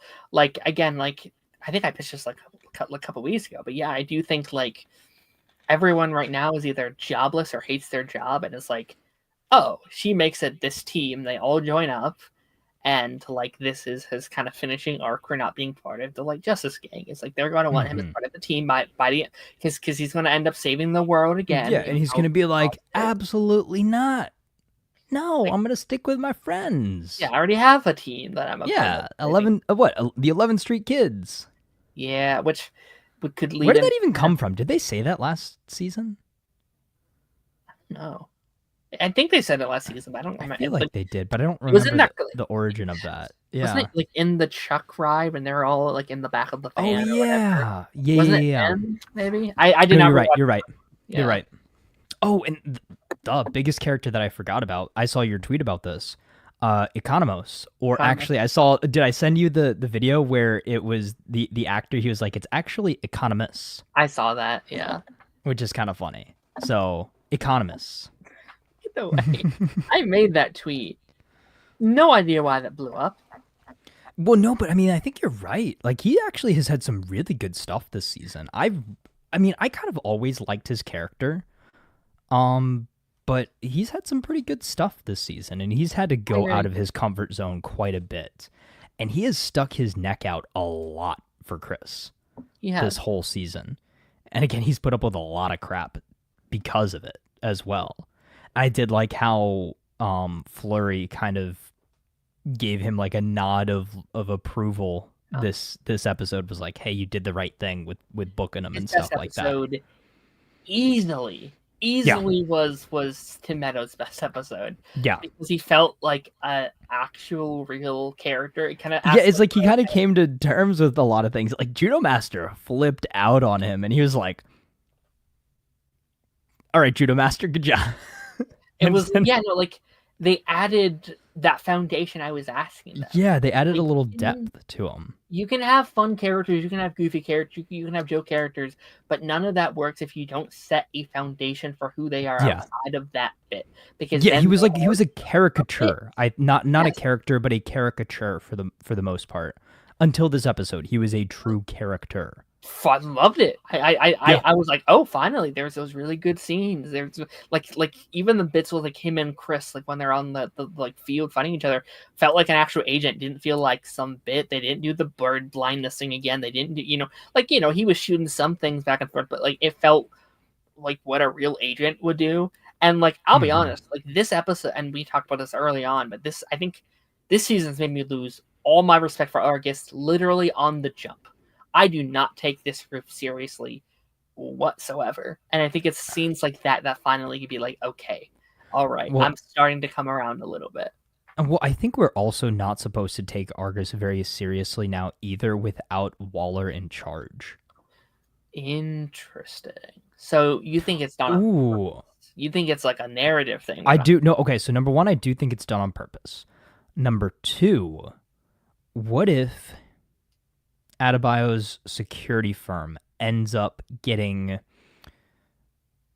bankrolled by a unknown benefactor, and it's her mother, Amanda Waller, pulling the strings in the background to try to basically make an Argus 2.0.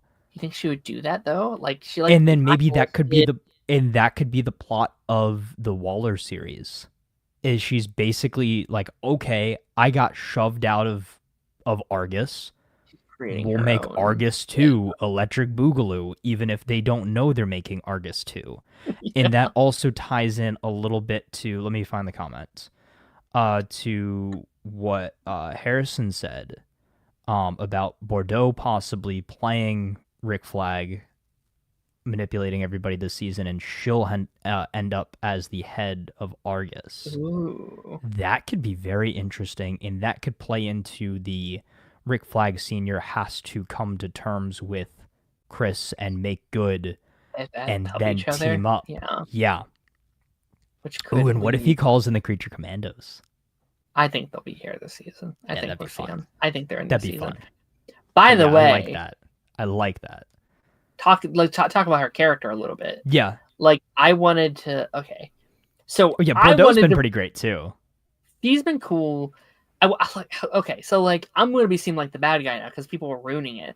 Like I'm going to bring up the like her being a cyborg thing comparatively to like there being a real world cyborg and be like, okay, if this one exists, there could be other ones out there. Mm-hmm. But then that idiot on Twitter ruined it because he's like, there's that one of those grifter channels where like, oh my God, DC used Cyborg as a woman. They race gender swapped Cyborg. It's like, oh no, it's like dude, Bordeaux's been a cyborg. Cyborg's a word. A cyborg. Technically, the engineer was a cyborg. Also, fun fact: did you see the interview? I think it was Brandon Davis, I believe. He's from like comic book, or is it Screen Rant? One of the two. Love his interviews. Either way, he was interviewing the actress that plays Bordeaux, and apparently she auditioned to play the engineer originally. Obviously didn't get that part, and then Gunn called her back for Peacemaker season 2 to play Bordeaux. So that's a cool little connection. Yeah. But I wonder where this character goes, because she can play into a lot of things. Like there's the Batman connection, there's the Mr. Terrific connection as well. So, and if we are potentially building towards the Terrifics, like people have speculated on, that there's so many different routes. And again, I think that it's great that we are having these conversations and being excited about all the possibilities of where things can go. I just want us to actually commit to something and just stop giving us build up. Like, obviously we're 3 projects in now, but I want a little bit of payoff. Like in order for me to be satisfied at the end of this season, I need some sort of payoff to something, like something small. Yeah. Like give us a carry on from Creature Commandos. Give us some carry on from the end of Superman. Give us some sort of tease of what could happen next with Batman or with the next Superman movie or something. Like just give us a little bit of something outside of the 4th Michael Rooker character. Which we'll talk about him. We'll talk about him too. I'll talk about him. Let me go through some comments and then hopefully we should tackle a bunch of things. Could be James Gunn is better at pacing movies rather than TV. It'll be interesting watching Lanterns to see how the tone of pacing shifts. Kind of what the MCU was in for a while, where it's like, well, they know how to write movies because they're from movies. Maybe shows aren't his cup of tea directly. I could see that. I mean, Creatures was meant to be a movie. I'm pretty positive by that statement. It felt like that was supposed to be a film, and then they're like, animated TV show, and they're like, okay, I'll take what I can get. I think James Gunn wants to do 8 episodes because I think he didn't want to do a Disney Plus way of having 6 episodes. That's also a fair point where it's like, I doubt he's against 6 episodes, but like if you start with 6 episodes, it's going to be like, oh, so like Disney, like that's going to be the whole narrative. And like, I would have said the same thing. I would have been like, really? Like Disney? Like I would have said the same thing. So. Yeah. But it's just, I don't know. I would like to see, I guess it's a watch the space. We have to see how the actual show or how the season wraps up to know if he went the right route or not. Yeah. But if it still feels like the pacing was off by the end of the season, I'd like to know the justification in his mind as to why we had short episodes that didn't give us a ton that could have been combined into a singular episode. Why did he spread it out like that? Like, is it literally just to extend the story so it feels like it's happening over a longer period of time? Like, maybe that's the creative choice of it. But I don't know. It's certainly a creative choice. This is also kind of a good point. James Gunn only directed 3 of the episodes. This is true. He wasn't on set all the time. But he did write them all, though. He did write them. But also, like, maybe, like, he didn't have the final cut for some of these things, because I think a lot of it is, like, honestly, on, like, editing. Because I think what's there is fine. It's good, even. It's, like, things that I think should have been cut. You know, it's things that I don't love that were kept in. Yeah, but also, too, yes, he's not directing. He wrote them, so obviously he had the say in what happened in the episodes. I think sometimes people put a little too much stake on the actual director, right? What is the director's job? 100%. It is to portray the vision of the writer and get the actors to do what's written on the page in the most believable and realistic way possible. And then where I think maybe we're having the issue with it is what happened in the editor's room. Yes, 100%. Yeah. Is if good content was written, good content was filmed. Yeah. There's just not enough good content in the final cut. Sometimes you have to see it on paper. Like you have to actually see the like you can write all the live on day and it probably maybe incredible on paper, but you need to actually see the edit, see what it's like. Oh, maybe that's I don't maybe that Yeah, doesn't work the way we thought it was going to. In a weird way, though, I think you might be onto something with like maybe it would have worked better as a movie. Maybe even if it wasn't intended to. Right. Maybe Gunn had this vision for this story, but there just wasn't quite enough content to make a full 8-episode show. But it wasn't such little content that you could squeeze it into a 2.5 hour movie. It was too long for a movie, but too short for a show. And the studio was probably like, all right, well, Creatures was 8 episodes. Let's just, we're okay with you doing slightly shorter episodes. Just break this up into 8 episodes. Do whatever you got to do to stretch it. I think that might have been the call there. And Gunn had to decide, okay, do you want to cut some stuff and condense it to a movie? Or do I expand on some of the things and maybe drag the pacing out a little bit just so everything of my story gets to be told? Even if it's not paced out exactly how I'd want it, I still eventually get to the point of the story and you can enjoy it beginning, middle, end without missing any pieces. So do you guys don't believe the Nightwing theory? I could see it going either direction. I would not be shocked, but I would not. Is this based off of them name dropping Bloodhaven? I don't even know where it's coming from, but it's a big, I think maybe it's rumor mill people, maybe it's whatever. I'm not actually sure, but there's people saying that Nightwing will appear in the final 3 episodes as one of your big cameos. I doubt it. I'm not ruling it out. I think there's going to be a big character. It could be that. I don't know.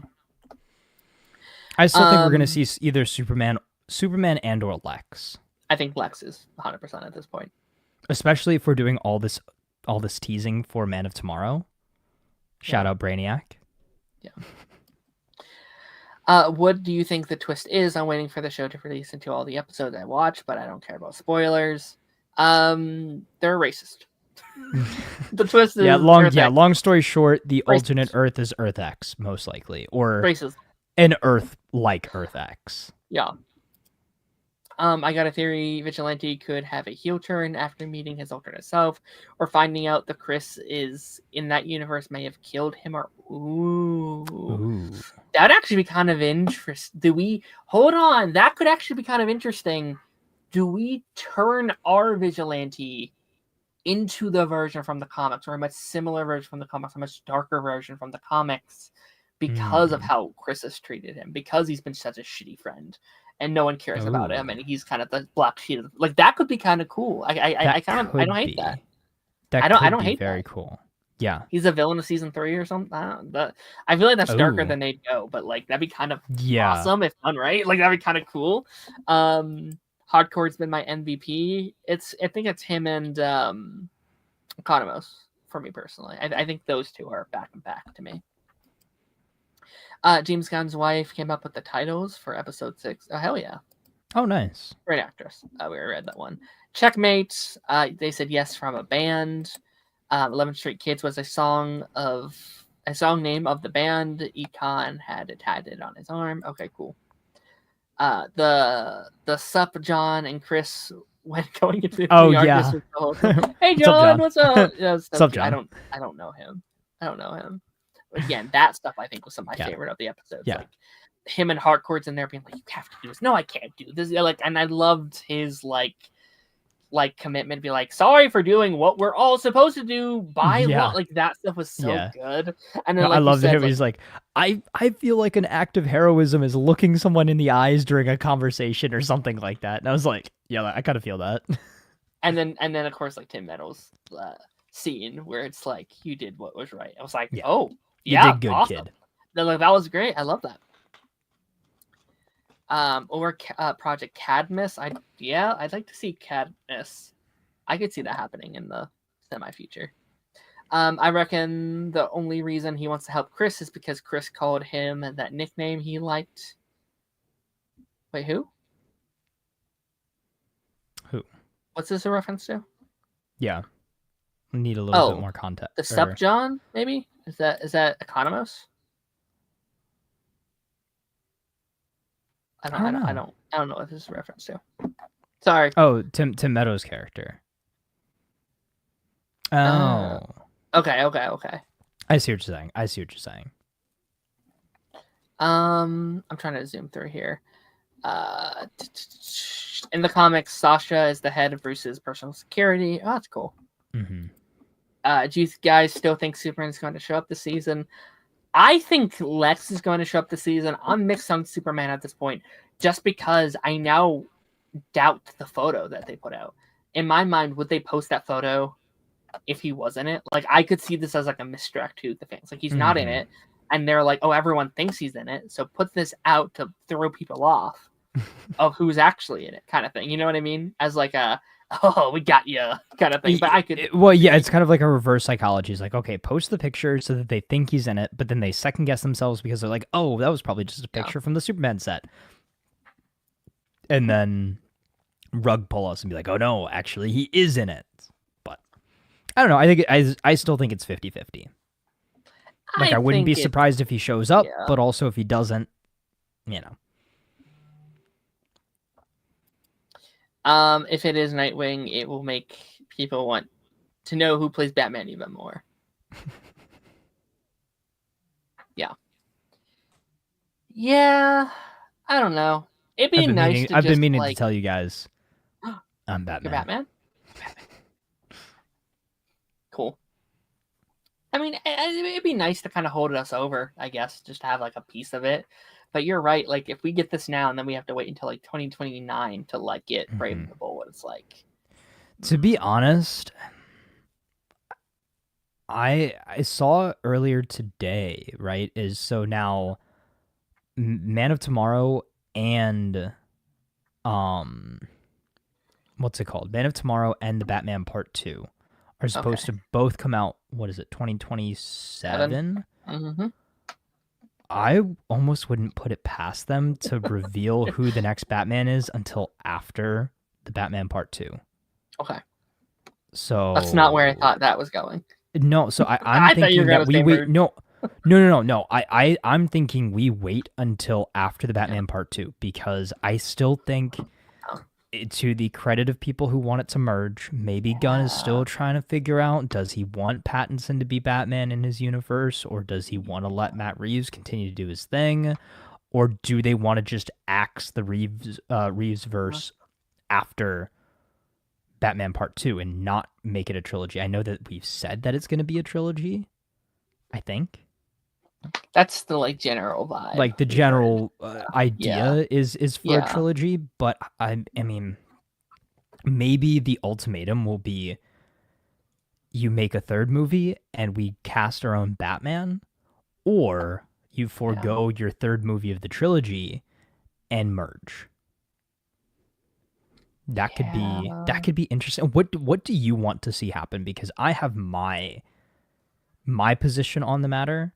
What, you mean just like merging and stuff like that? Yeah. So would you rather them merge Pattinson into the DCU, or do you think that they should just cast somebody completely new and go down a completely different route? I've talked about this so much. I literally, this is going to sound rude, so I apologize. I literally don't care, because there are benefits on both sides. There are pluses, it doesn't matter, and minuses to both. It is easier to merge, right? It is technically easier. I think it would be harder to merge, actually, because it's done, right? It's already established. You can just kind of throw it in. But on the bottom side of that, I want fantasy Batman. I want Dick Grayson. I want Damian Wayne. I want Teen Titans. That does not happen with Robert's Batman. It just simply doesn't. There's people being like, okay, so if you introduce this here and here, it's like, no. If you do Pattinson, you are scrapping everything you've said about Brave and the Bold. I've heard people be like, oh, Batman Part 2 is just Brave and the Bold. No, it is one or the other. Not at all. It merges and you cancel it. You have to cancel Brave and the Bold and everything you've said about Batman up until this point. Or they are two separate things. They are not one and the same. And again, there are benefits to, like, I think David and Robert look great together. Like, I love the edits. Like, when I see them together, I'm like, yeah, that's pretty fucking. It's like, awesome. Okay, yeah, like they work cool together. And part of me is like, I kind of want to see what it looks like. But I respect the gall because it's ballsy. It is a ballsy move. Any other studio would have been like, well, fuck Robert Pattinson, fuck Matt Reeves, we're doing our own thing. We've seen it time and time and time again. We saw it with, the DC EU. We saw it with Andrew Garfield's Spider-Man, and arguably Tobey Maguire's Spider-Man. This is a tale that's told us time. It's like, oh, when it's time to reboot, we just throw them out to the trash. And it would have been easy for them. It was a one-off thing. They didn't have to do more. They could have canned the Penguin. It could have, it would have been so easy. But they're like, no, we're committing to that. They made pretty good money. We're going to give them a sequel. And we're also doing this over here. And it's complicated. It's weird. It's, it's going to cause some issues in terms of release with some of these stuff. But I think they have to, they've set it in motion. I think they have to stick to it. I think they have to stick to it being separate. Yeah. But if it was announced as merging, I'd be like, okay. I'm not. Okay, cool. Fair enough. Cool. Let's see what they do. Yeah, I'm in the camp of adamantly against the merger. I think we still need to set that precedent that we can have Elseworld stories. I think it's so far established that Pattinson's Batman is the gritty, grounded detective Batman. And from what Gunn has said about the Brave and the Bold Batman, is this will be much closer to a comic book or a Justice League animated Batman, or even kind of an arc or an Arkham Knight style Batman, right? Or an Arkham series Batman, where we will lean a little bit more into the fantastical elements. That I like the title of Brave and the Bold. Think about the Batman Brave and the Bold animated series. So much more fantastical for a Batman character versus something that is very grounded and gritty, like the Nolan trilogy and that sort of thing. Again, I think that there's a place for it, but we've now had two Batman universes that have been that dark, gritty, grounded, realistic takes that I think it's time that we can do, some mystical, magical stuff with the League of Assassins. And, maybe you have they've name dropped Batmite already. Come on, let's do some silly stuff. Okay, but here's my take as well, that I can disagree with people a lot, where it's I don't think there's anything saying Pattinson can't get there, right? I've heard people being oh, it's too grounded, they would never do that. He could never do that. It would have to, if it was still Pattinson, he would have to be distinctively a different version of Batman. I think that's the only way that I would like this merger, is if, again, the Matt Reeves version of Pattinson's Batman stays in his own universe, and then Robert Pattinson is just an alt universe version of Batman who just so happens to be more confusing. I mean, I think but general audiences know the multiverse now, and we have characters that are carrying over from the old multiverse. Your big one of your big headliners. Style. Unless you do it as literally he jumps through a portal to fight Darkseid, kind of thing. But then that's kind of weird in a sense.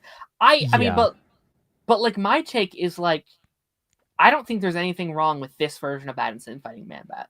I think he can, because this is how every Batman starts. You mean he's too grounded. This is too grounded. Well, no, you could definitely get. Batman always starts like that. Look at I don't I feel like they all do, you can even argue the Dark Knight trilogy starts with Ra's al Ghul and ends with Bane, and I feel like that's a great example of that, where it's it can.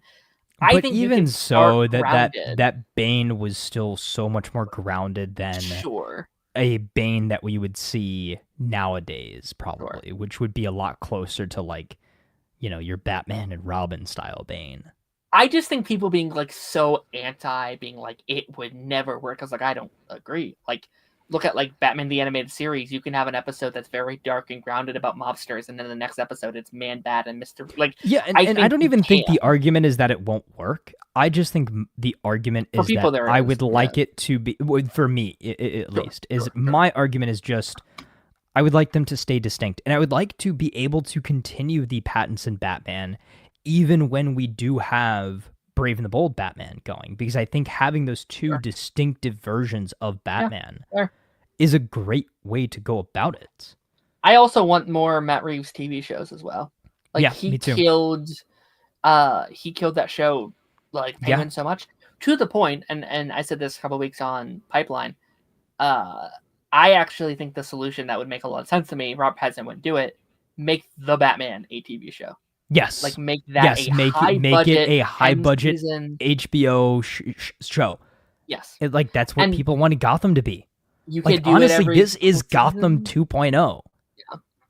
Yeah. It's like you could and then maybe Batman isn't in every. Maybe he's not in every episode though. Like, so you start it kind of like an established Gotham. So how obviously Gotham started was Gotham City before Batman.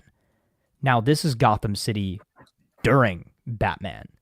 And obviously we had the Penguin where we followed the Penguin, that sort of thing. But again, maybe make it kind of an anthology series where maybe there's like 1, 2, 3 episodes or 3-episode arcs where you follow a specific villain, what they're doing, and then their eventual encounter with Batman and what that results in. Yeah. So that Pattinson maybe only has to be in, say, half the episodes if he doesn't want to be in the whole thing. Yeah. And maybe sometimes you will get that perspective of Batman and that sort of thing, but still maybe make it from the perspective of the villains. And Batman just pops up when he's needed. And then maybe do, more stuff with the GCPD and Gordon, because wasn't there a rumor there that we were supposed to be getting another Gordon GCPD series? Yeah. I think I'd maybe want both. I'd be down for both. Like do your Batman show and then do like an anthology series following a bunch of characters could be really cool. Although I think DC should just do that in general. Like what they almost did that Adam Strange or something, which was going to be like a DC like anthology series back in 2019. I forgot about that. Would have loved that. Wasn't that supposed to be this? Was that supposed to be the same Adam Strange from Krypton, or was it a different? I think it was separate. It was like separate one. It was part of the like DC universe stuff. It was like you're right. You're right.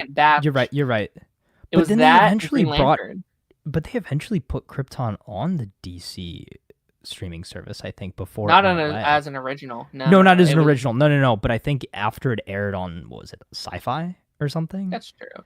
I think they. I don't think it was canon, but maybe it was. Again, we never saw it. I don't even know if it got that far in the writing room. Yeah. Like it could have been. I have no idea. Man, talk about shows that were canceled way too early. Krypton. Everybody's going. Really? I watched it. Okay, we should rewatch it at some point, or I should rewatch it. You should watch it. And everybody's going crazy over Brainiac, dude. We saw Brainiac like 4 years ago in there. He looked cool. Like he was really cool. I remember that like trailer coming out, being like, "Holy shit!" Dude, Brainiac, Lobo, Doomsday, General Zod. That show was kind of stacked. Wasn't Zod Walter from Arrow? Yes. It was actually great casting too. I loved him as Zod. Someday we'll have to put it on that giant list that we were slowly that giant list of shows that we all need to watch. Yeah. Okay, I do want to get back. We just went on like the most random tangent of all time. I'll clip it into a video throughout the week. Yeah. But okay, final things for Peacemaker, and then we're going to like speed run through a couple of mini things I want to cover that's in the thumbnail. Look at that. Rooker's character, I want to talk about that because we got a lot in 4 and 5. The Prime Eagle. I hate him so much. I'm sorry. I tried. I think it's such a waste of time and energy and space for just the most nothing character that's ever been made. To me, I can't with him. And he's dead. Like, I was waiting. I was like, is he though? I hope so. He apologized to Eagly. He said he was sorry. And I'll say sorry if I'm about to be murdered by a flock of eagles. Which also, by the way, I'm about to get a hot take here. I'm going to get it out there. Did not like the Prime Eagle stuff. Was not a fan of that. I know. I just see all the memes of people like, dude, Eagly's a god. Why is he hanging out with Peacemaker? I don't know. So what is this? Is this comic I don't get it. Accurate? Like, where did this come from? You know what it reminds me of a little bit? And like, I was on the other side of it when that show happened. Like, when that happened in that other show, I was like, oh, this is awesome. And like, everyone else is like, this is stupid. Bebo, a little bit. when the giant Bebo happened in A Legends. little bit. I was like, hell yeah. And everyone's little like, this bit. is the stupidest thing I've ever seen. You And know I'm what- kind of here with this, where I'm like, You know what this kind of reminds me of for anybody that's played it is Assassin's Creed in a way. So like eagle vision, like there's a lot of like eagle imagery, I guess, Yeah. in that, and there's like some, spiritual visions and stuff like that. More specifically like Assassin's Creed 3. But yeah, I don't know. I think it's kind of funky. I think it's kind of cool to have just let's just go crazy, right? We've got, interdimensional portals, we've got, Earth X racist universe that we're probably going to. And then we've got Eagly that has undisclosed mystical cosmic powers. Yeah. I think like I'm willing to come around on it. If I am willing by the end of the season, or maybe season 3, or maybe even tomorrow, I could potentially see me being like, oh, okay, that's cool now, or like, okay, I grown to love it. Right now I don't. Right now I think it's kind of random and stupid, and like, do you think we get a live action Super Pets at some point? We have Crypto, we have Eagly, we need to get Ace the Bat Hound. Yeah.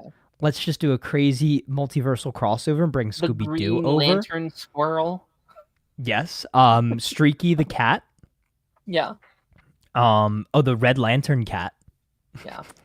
Let's and then bring Scooby-Doo over, because James Gunn did the 2 Scooby-Doo movies. Yeah. Do multiverse it. Oh yeah, have Weasel. Rocket. Yeah. Weasel as well. Yeah. Is Weasel an animal though? Yeah. Is he? I would assume so. Mutant? Did we get his origin? He's a creature. Did we see his birth? No. No. I think he's just. Okay, we need that. He's just like a though. crazy weasel. Like. Is he a real weasel though? I thought he was like. Oh no! Wait, no. Was he a person? No, wasn't he a person that turned into a? I don't know. I could see him being just like a mutated weasel. He's like the Ninja Turtles, but like a weasel. Yeah. But yeah, James Gunn, hire me, please. Yeah, I don't know. We'll see. James Gunn, hire me and let me. Bat cow. Let me. Bat cow. Ooh, it's a good one too. I would actually like Bat cow. That'd be fun. I don't know. What animal would you like to voice? Even though like they don't have. Who would you like to voice? Crypto, Eagly, Ace the Bat Hound, Bat Cow. Bat cow sounds, I think, would fit my voice better than most. Okay. Yeah. I kind of. You know what? We're gonna follow in the Rock's footsteps. Let's voice Crypto. I could see an Ace out of you. I feel like that you have Ace vibes. Okay. Chuck the Weasel in here? Who's Chuck the Weasel? Oh no. I thought you said Chuck my the favorite Weasel. my favorite DC character, Chuck the Weasel. First name Chuck, last name Weasel. I was like, who's Chuck Weasel? And oh, it's so good. Chuck Weasel in there. Okay, gotcha. Yeah, I don't know. It's interesting. I didn't love 4 and 5. I liked it. There's moments I liked. Mm-hmm. I loved the fight scene on like the field with Peacemaker. I thought that was awesome. When he has like that was very good. On his shoulder, he's killing. He's awesome. Incredible scene. I was like, that's. I did also like the shot at the end of 5 with him, his brother, his father, and Eagly all flying up above the suspicious universe. Yeah, we had the kaiju from Oh yes, you're right. Superman. Which speaking of Bebo, there was like a second in my mind. I was like, oh, Bebo, giant kaiju. I was like, oh, obviously it's this one. Did you see the theory that sprouted from that is the fact that the top trio had to take down this kaiju means that there's no Superman in this universe? Yeah, or Justice Gang. He's he's locked up somewhere. Like maybe they're doing some sort of Red Sun kind of thing with him in a way. Yeah, we talked about that. Yeah. So I'm definitely down on that theory as of now as well, and that could be how we see David Corn sweat. It'd be cool. Is It'd it's be cool not if that's where our you cast Superman. someone. Imagine you cast like a big character, but it's like the alternate version in chains or whatever. It's like, oh my god, all right, that's the Flash is here, whatever. Yeah.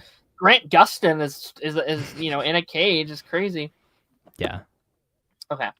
Constantine. I'm gonna put that. I'm gonna just throw that right now. Let's just say Matt Ryan Constantine shows up, because again, like I said, I watched because of the Tomorrowverse, right? He's in that, and he's the connective tissue about all the multiversal stuff. So he's in Harley Quinn as well. Yeah. Oh, is he? Wait, Matt Ryan as Constantine is in the Harley Quinn series? He is, yeah. Oh, I didn't know that. He's kind of the closest we have to like a Kevin Conroy. He's like the Kevin Conroy for the. Oh, that's awesome. He's just him at this point. Like, yeah. Well, if we can have John Cena transfer over, we can have Matt Ryan. That's fine. By the way, again, second time I've name dropped Assassin's Creed tonight, but he is the main character in Assassin's Creed Black Flag, which is the pirate Assassin's Creed game, which is getting a remaster very soon here. And apparently, somebody asked him at a convention, and I think he said that he alluded to the fact that he recorded some new dialogue, some new voiceover stuff, which lines up with a lot of the leaks. So, as you can tell, I'm a very, very big Assassin's Creed fan, also a very big Matt Ryan fan. So, it's good that it all overlaps. That'd be great. Okay, let's speed run a couple of things before we get going, because we do have to we're running out of time here. Very quick thoughts. We had the Mando and Grogu trailer drop today. I think going forward, typically I save movie stuff for Pipeline, but I think we'll just be Star Wars over here, because you're the Star Wars guy over on this channel. So I think we'll just any Star Wars thing we'll talk about here just mentally. Grogu Mando trailer came out today. Mando Grogu, whatever. Yeah, I mean, there was not a ton of new footage that we didn't see in that leaked trailer from was it Comic-Con or a couple years ago? Yeah. So basically, it seems like it confirmed what we kind of already knew. Is it just looks like an extended filler episode of the series. Like they didn't, I think in the very same way that we're thinking about Peacemaker, is they didn't have enough content for a whole new season, or they couldn't get Pedro Pascal back enough to do a full season. So they're like, okay, let's introduce all these new side characters. Let's bring in, Sigourney Weaver. Let's bring in, Zeb from Rebels. Let's bring back, little Stinky the Hutt, Road to the Hutt from the Clone Wars animated movie. Throw all these new characters in here, have Mando and Grogu go on an adventure, and set up the idea for potentially more in the future. As far as I know, there's been some back and forth on whether or not there's going to be a season 4, or they want to do another movie, or they're going to, obviously we're all leading to some sort of Heir to the Empire thing. I think Mando's going to be involved with that post Ahsoka season 2. Ahsoka season 2 is going to be off the freaking charts, off the rails. They're doing full Mortis gods. Apparently they've cast the father and the daughter. Sam Witwer is going to come back to play the son, from what I've been hearing. Rumor has it they cast Abeloth, that we were talking about, a while ago. So Ahsoka season 2 is going to be absolutely bonkers. And Mando and Grogu was kind of like just like the fun summer blockbuster. Like I think it's going to be inoffensive. I think it's going to be fun. I think it's going to look better than the show, just because there's a lot more budget put into it. And I think they've decided, hey, we're going to get a lot more viewership if we release this as a movie rather than as a TV show. So I think that's why they did it. Again, there's a couple elements that I'm excited for. I like Mandalorian. I really do. Yeah. But I still feel like it should have either ended with season 2 or gone a completely different direction after it. I think the season 2 finale is a perfect ending that was uprooted by the Book of Boba Fett and doubled down on in Mandalorian season 3. Again, not that Mando season 3 was bad. Haven't finished it. They should have just, they should have committed to the ending of season 2 a lot better. I agree with that. I think Boba was a mistake. I think Yeah. what they did there was in the way that they did it. Agreed. Yeah, like what that was a weird situation. I still have not finished season 3. Like a bantha. I've not finished season 3, and it wasn't anything against it. Actually, I was enjoying it more than like everyone else. Like everyone else was shitting on the season. I was like, this is fun. Just life happened. I fell out of it again. Casual Star Wars guy. But I thought the trailer looked. I thought it was fine. I thought it looks. I think I would agree with everything there. I'm not ready to like throw it out yet. Like some people are like, oh, it just doesn't have a plot. I'm like, I don't think there's enough here to say that yet. I think we have to wait. I think we need more to say. I mean, again, I say this every time. I nitpick it, but my butt's gonna be in the seat opening weekend.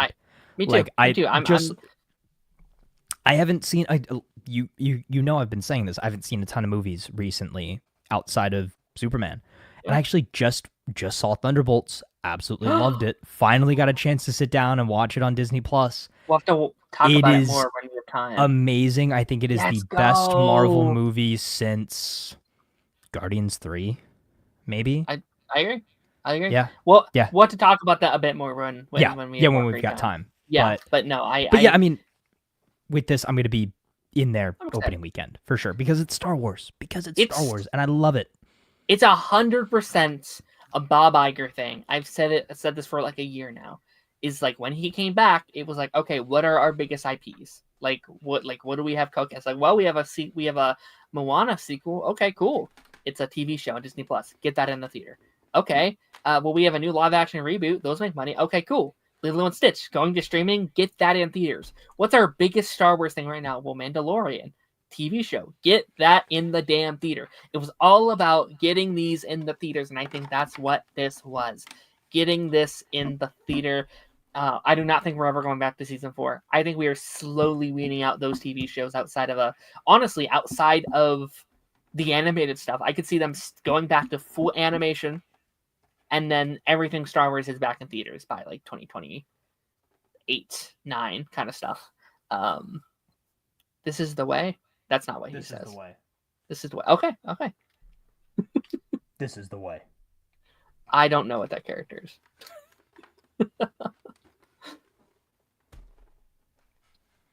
Yeah, I don't know. I'm excited. I'm not too excited, but I'm excited to see another trailer, or like I'm excited to have that Mandalorian theme on the big screen. I love that theme so much. That Mandalorian theme is freaking beautiful. God. Oh, something I just figured out. What's his name? Ludwig Göransson, that does the score. He's also credited as doing the score for New Girl. Really? I love Yes. I fucking which is hilarious. I just recently started watching it. It's amazing. Did you? Oh yes. my god. Dude, it's amazing.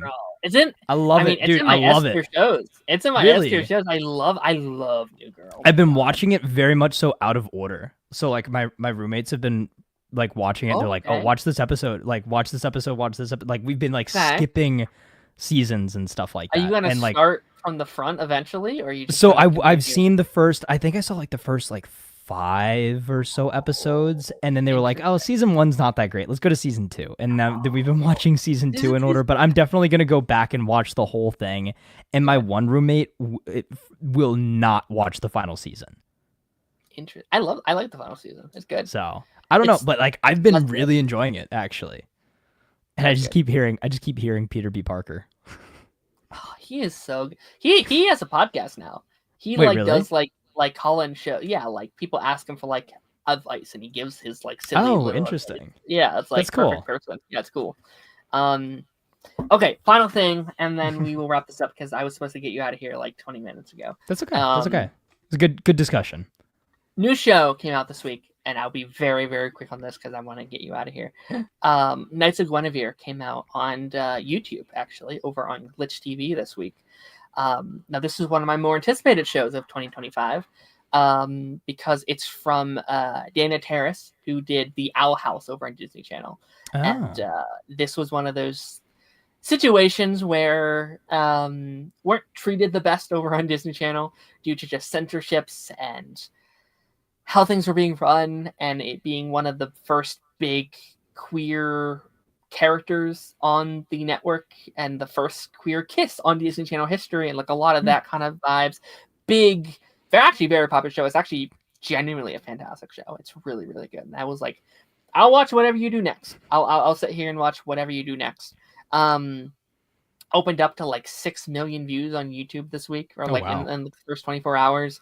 Glitch TV, I think it's very fascinating where we're heading with like YouTube and TV, where like people are just skipping the middleman and just being like, well, we have a company, we're going to work with this company on YouTube and make our shows. We don't have to work around Disney and, you know, Warner Brothers and all these other studios that are going to fuck you over. It's like, well, we have a loyal fan base on this platform. We can make what we want for the most part. We can kind of do what we want. We don't have to hold back on what we're making and what we're saying and how we're like. I think that stuff is so cool. It was a very interesting first episode. An episode I need more. Like I came out of it being like, that was cool. I need more context to literally everything. Like it instantly creates this like futuristic, almost like cyberpunk dystopian world where I don't quite know what's happening yet, but I'm like, I need to see kind of where it goes. It's a show that's 100% making fun of Disney, and it's 100% calling out the like corrupt hierarchy of what Disney does with their marketing and how it treats people and the world. And like literally the main characters look like they have Mickey Mouse ears. That's just like the corporate, like how the corporate system is run. It's like, oh my goodness. Like you have like little posters and it's like corrupt versions of like all like the like Disney characters. Like there's one that's like Little Mermaid and something that's like, oh, that's clearly supposed to be parodying all these things. And it's kind of like a slap back to her time at Disney. And it's really interesting. Animation looks incredible as well. Like you can tell they're able to spend a lot more time with these like pilots where it's like, okay, we have this much put into the pilot and it looks very beautiful. Some of the like sound design you can tell is maybe could have been polished up a little bit more, but it's like it's on YouTube, so I'm not like harping on it too much. It's like it's fine. It sounds good. It sounds pretty fun. Characters are fun so far, and I'm excited to see more. And I'll try and give updates as I kind of go through. And I don't know how they're releasing these, because typically with like shows and like networks like this, it's like, well, here's one episode, and then see you in a couple months when we get another one done, kind of thing. It's not like a weekly like lineup. It's like, see you next time, whenever that is. No hate at all, because obviously, like, take your time, like, put in the effort in like in your episode. That's completely fine and valid. But go support the show. Anyone who's curious about what I just talked about, I feel with projects like that, I feel like fan support is always greatly appreciated. Oh yeah, that's the best way to support it. Go watch it. They have merch up if you like it that much. Like they like go support it and show your love. Even if you don't like it, just like press the like button and be like, okay, hopefully you get more money from that kind of stuff. Yeah. Good stuff. But yeah, I think that takes us to the end of this week's episode. Taz, anything you want to talk about here at the end? Anything we haven't mentioned yet you would like to? No, I mean, outside of like, shout out Black Ops 7 with all the all this craziness that's going on. Some zombies reveals and stuff like that. There's a new multiplayer trailer. They're bringing back the old Black Ops 2 menu theme as well. We can talk about that a little bit more in a future week. The multiplayer beta is coming out pretty soon, so I'm hoping to get a lot of my Dexter stuff out before we hit Call of Duty season. Like that's my timetable is, okay, get my Dexter videos done and get them out there, and then I can focus on some Call of Duty stuff for a little bit. So that'll be fun. Got to put that little stinger up. Oh well. Next time, maybe. Yeah. Go check out his stuff. Dexter stuff he ends up putting out. Go do all that jazz. We will be back next Monday with more Peacemaker, more Gen V, and potentially, we'll have to talk after this, but potentially Marvel Zombies. Oh yeah, Marvel Zombies. Yes, 100%. I'm definitely going to be watching that. So it's gonna be kind of a crazy lineup. Like 3 pretty big superhero shows are going to be out next week, so that's going to be very interesting. And then Pipeline next Thursday, or this Thursday, I should say. We are going to be continuing our MCU retrospective series as we have finished Phase 2 of the MCU. We are going to be ranking all the characters introduced in Phase 2 of the MCU. Very good friend of mine lined up for this week. Very excited for that.